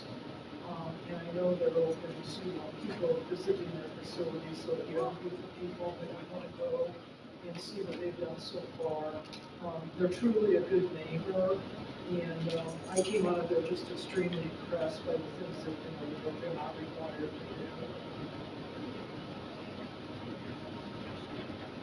All right, well, maybe one more, and then we can move on to our report. Go ahead. Yeah. I wanted to say, I spoke with IU, I think 2 weeks ago, just to say, what's next? We've had these cohorts from the region that have been coming through their program, and they don't have a completely fine-tuned. They're kind of anxious to get out of the, measuring and planning and into implementation, and yet, we have gotten these measurements and stored in the plan. But what they said is they're looking at some models that may not require like a 9-month participation, but rather like just a workshop that municipalities can jump into and learn about finding available protection pumps or something like that. There's just, I don't know much about heat pumps, but there just seems to be a lot of federal funding on that. Maybe somebody in the room can speak to that. But I hope that they're going to have that figured out, what they can offer municipalities by the time of leadership summit, that they will be there. So again, I encourage you to look at, what are some options that they have to support programs and municipalities. That's it. Thank you. All right, thank you. That was a good discussion. Thank you. Let's move on to the reports from our planning partners. Where to go, right? All right, I promise I'll be fast. So, NERC submitted a charging and fueling infrastructure grant. That was a $18 million total project with $15 million in funding requests. What that basically means is there's going to be 41 locations for clean fuel infrastructure across Lake Fork and Port counties, 23 level 2 charging stations, 16 DC fast charging stations, 2 CNG stations. Then additionally, there's going to be some funds to the tune of $600,000 left over for more projects. But we should be hearing back in October of what that status is going to be. Here are some upcoming funding opportunities. I've printed plenty of printouts if you want to learn more about them. The 2023 EPA Clean School Bus Grant, up to $395,000 per electric school bus for priority schools. The Indiana Clean School Bus Consortium is going to be applying for a Region 5 application. If you want to know more, please let me know. But this is a perfect opportunity. We're working with a variety of different schools in the area. There's the Reconnecting Communities Grant. This is a multi-billion-dollar grant focusing on all the different projects that everyone has talked about here today as far as from an environmental standpoint. There has to be a regional connection from a leadership standpoint to include towns that are across the NERC area. NERC is in a great standpoint to be a leader in this. The greenhouse gas, and I'm not trying to give you more jobs or NERC more jobs, I'm just saying there's a great opportunity for the people in this room to work cohesively to get these projects inundated. So Greenhouse Gas Reduction Fund, this is the Clean Community Investment Accelerator. Basically what it means is providing funding for projects for clean technology in homes, small business, schools, community institutions.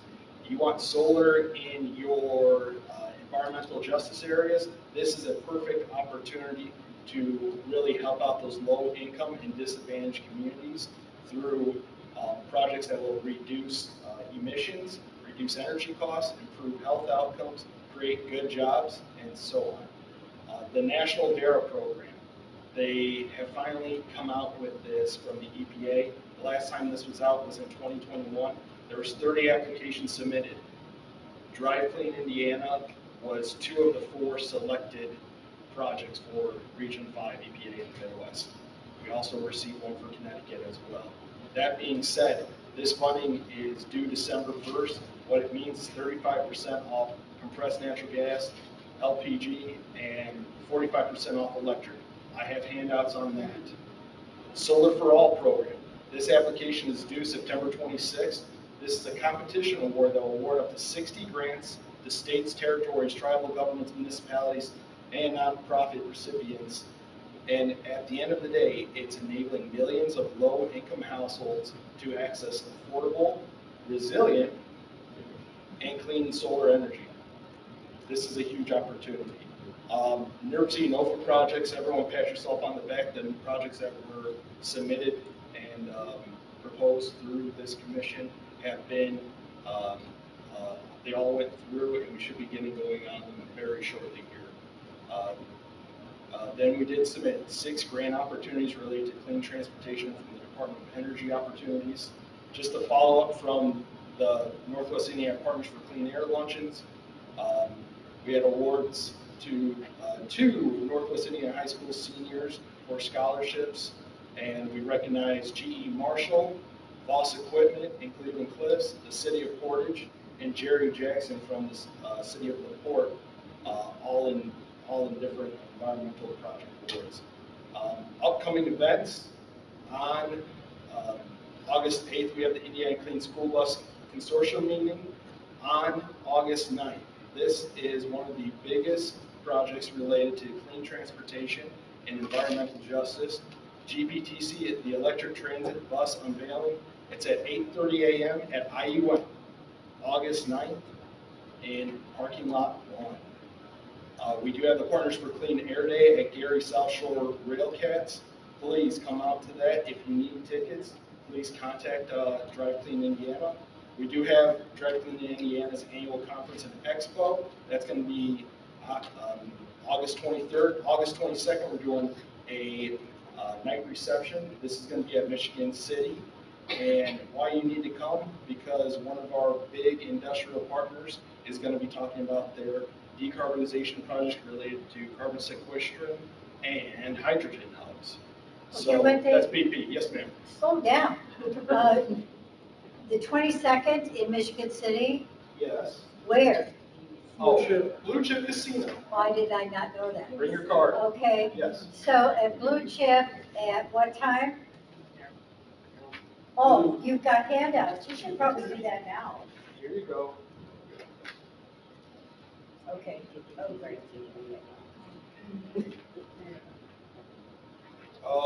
And then we have the Purdue LTAP Snow Olympics. That's just basically like a truck rodeo for municipalities.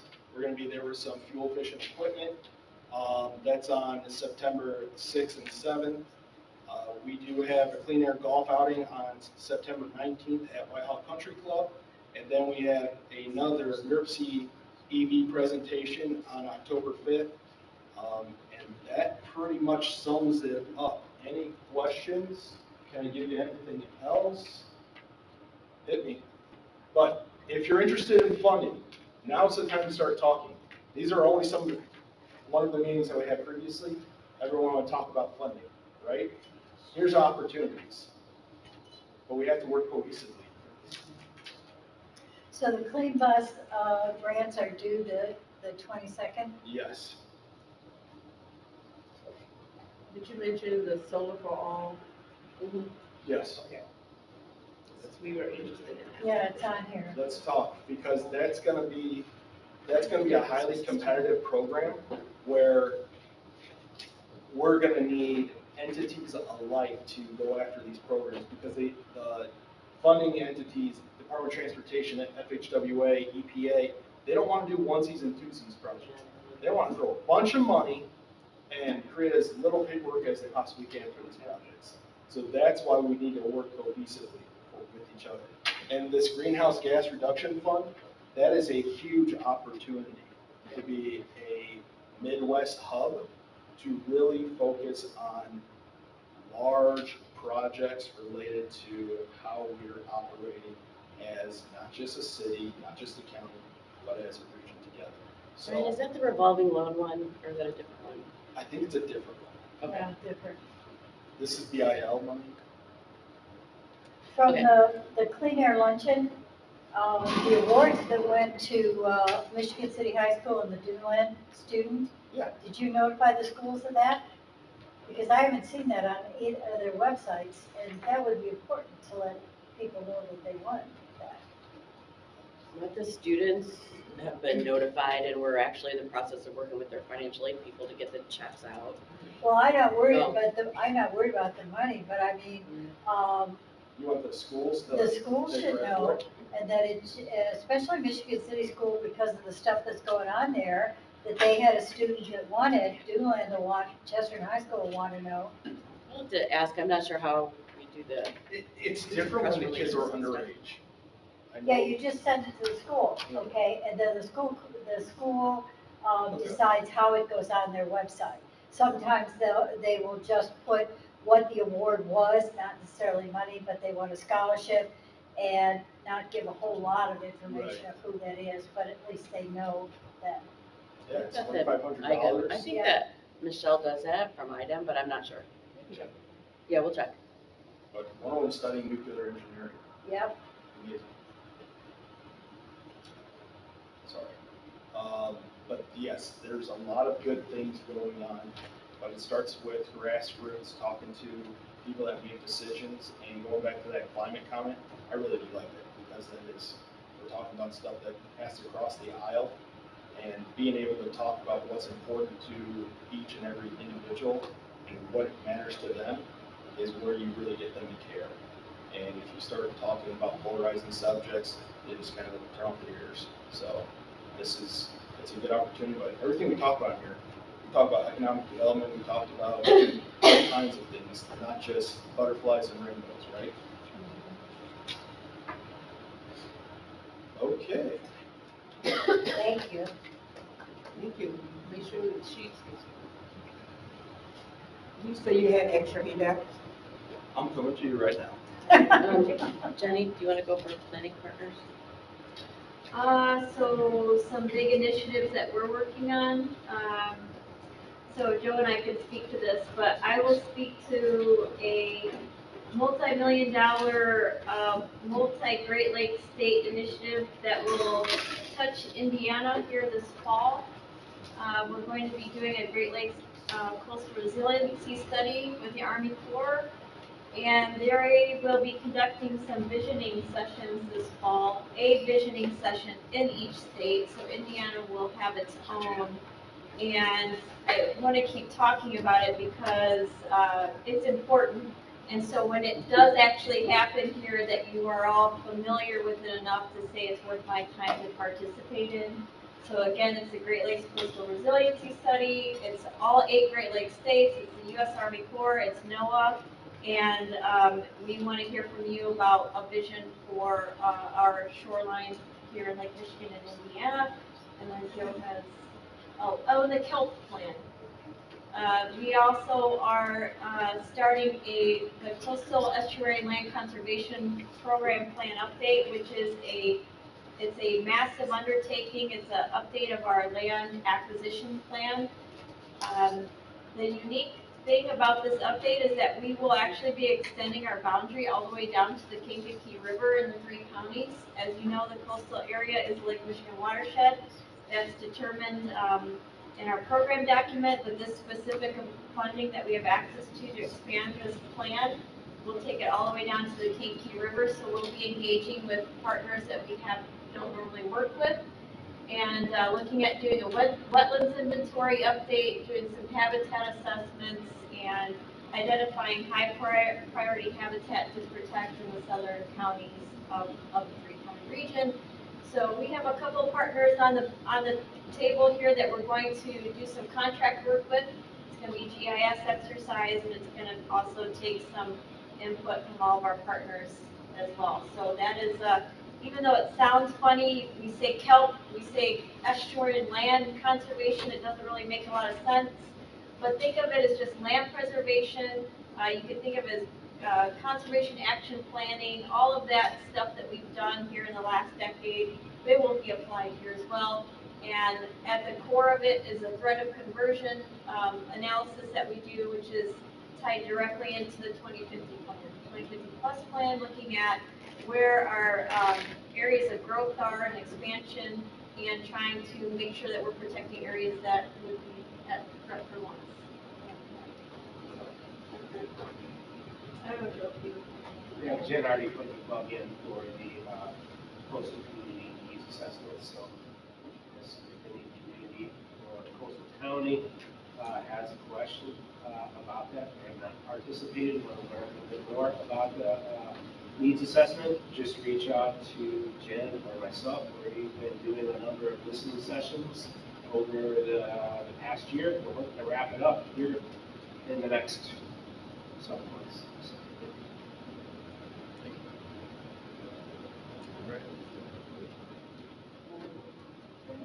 Do your coastal priorities For the grants program, we are evaluating the responses we received in our survey right now. So yeah, that part has closed. We presented it to our coastal advisory board, and now they're providing comments. And we'll be releasing our grants RFQ here in next few weeks. So for the 2024 funding. All right, thank you. Move on to announcements. Kathy. Reggie isn't here and Kay left. There are two people I wanted to say this to, but so partially in response to the conversation we had here a few months ago about capacity and helping more with grant, not just grant applications, but building good projects. There she is. So we are partnering with the Alliance for the Great Lakes to apply the Great Lakes Restoration, or Great Lakes National Program Office has environmental justice grants with the objective to work in environmental justice communities to get money on the ground to do projects that foster the goals of the Great Lakes Restoration Initiative, which is water quality, habitat, invasives control, education. There's another one.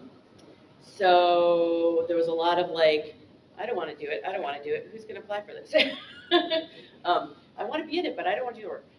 Anyway, so right now there's a partnership going in. The Alliance is going to put in the application, Alliance for the Great Lakes, with the Calumet Collaborative, the Chicago Watershed Alliance, and NERC.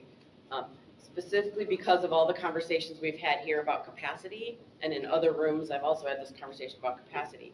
NERC's piece, we're going to focus on capacity. We're going to try to, and it's a 5 or 6 year grant, and we're hoping to get $2 million a year.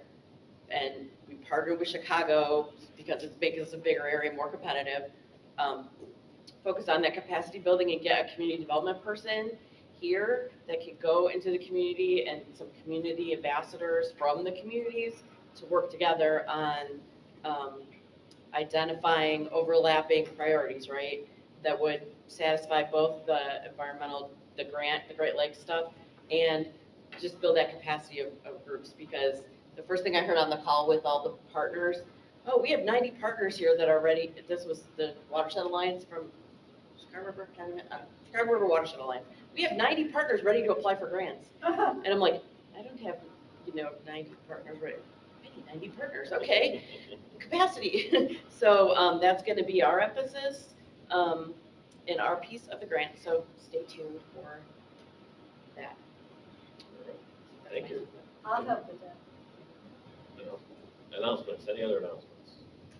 Briefly, I think we did kind of send something out, start thinking about projects. Yeah. Yeah, there's going to be project money too, but we're doing the capacity thing and hopefully get, this goes back to the flooding picture we saw of the Little Calumet River.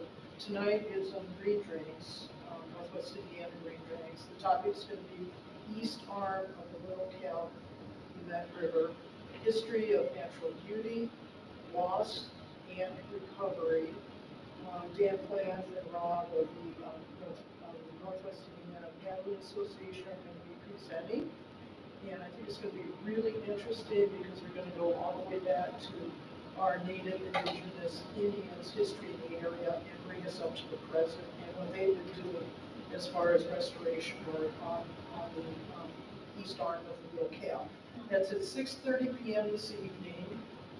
You can view it on Save the Dunes Facebook Live feed, or we also have a Zoom link available. If you want that Zoom link, I can send it to you directly. My email is nancyforvision@gmail.com, and I'll send that to you so you can join us. So we're in a permanent virtual format, except for the Climate Leadership Summit 8, that evening reception. We're going to be all joining together and having a green drinks, Earth Charter, Indiana, and IU collaborative opening for that particular conference.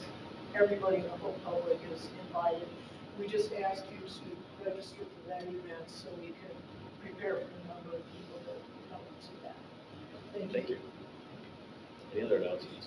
Can I ask one, Brenda, what day do you need the room at IU?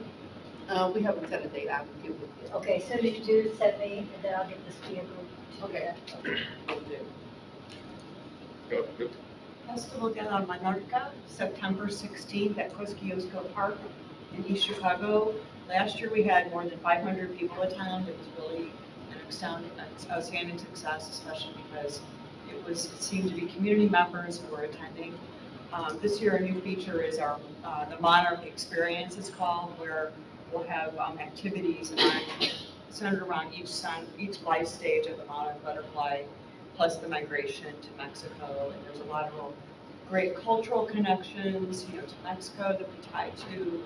It's a lot of fun, so come on out. So what was that again? We love it in the morning until 5 in the evening. September 16th. 16th. September 16th. Where was it at again? Kosciuszko Park in East Chicago. Okay, thank you. All right. I want to let you guys know the ANAFSM annual conference, September 13th through the 15th in way down south at Belterra Casino and Resort. It's a fun place to have a conference. It's a long drive. I don't know, I don't want to put you on the spot, Reggie. I know you were thinking about doing a van or a bus. I don't know if you guys. Okay. Every once in a while, I get these tremendous ideas, and they sound really good at the time, okay? And I thought, I want to get Northwest Indiana people down to the riverfront and the casino for ANAFSM, which is the Indiana Association of Floodplain and Stormwater Managers. But when I really put my investigative things down, the cost of a bus for 3 days was a little bit beyond, it wasn't worth it. So what I'm doing, because I'm also presenting, that, we'll bring things back to the Nice White group up here. Anybody that can't come, we'll bring the things back to them. Are you taking some rain guard manuals and Land O'Lakes manuals? What? Do you want some rain guard manuals and Land O'Lake manuals? There's more of them? Yes, there's an infinite supply. Okay, Very I thought I valuable had all lesson the was boxes. learned. I will take whatever you want to. Or I can. Okay, yeah. Oh, yeah, but it can. We'll get Or that I Sea Springs can. water really Okay. well. Split it up. Yeah, okay. But your name came up at the board of directors meeting with your idea for the bus, and we talked about it. So Yeah, we thought it was cool, well, but yeah. it sounded good, and the people at the Nice White meeting, the municipalities all said, yeah, great. But when you got down to chartering a bus, if you were just going down and back in one day, it's great, but when you tell them the bus has got to stay for 3 days, thousands of dollars, no thank you. I can't do that. But the MS4 partnership is going to be there. And then we're going to do some training here the last week of October for anybody that's working in stormwater and construction site things. So Notre Dame has stepped up and offered to host, and then we're going to host one in Lake County too. Yeah, I just had a very low-key event on Tuesday, August 8th. The Flora Richardson Foundation is hosting its annual stewardship presentations. This is tied in with the GLSEN program, which is Great Lakes Innovative Stewardship Through Education Network. And basically, the Richardson Foundation sponsors usually around 4 teams of college interns that do studies with environmental partners in Northwest Indiana. And they do their presentations. They usually last a couple hours. June Acres Clubhouse, food and socializing at 5:30 with the presentation starting at 6. Again, very low-key event, but it's kind of fun and inspiring to see what the students have worked on also. Thank you. Any other announcements, thoughts? All right. Yeah, I probably should cut it out there. All right, well, yeah. All right, so our next meeting is going to be November 2nd, right here. And I want to thank everybody for coming, and is there a motion to adjourn? Motion to adjourn. Second. All those in favor, signify by saying aye. Aye. Opposed, no. We are adjourned. Should you planning for the Planning. Okay.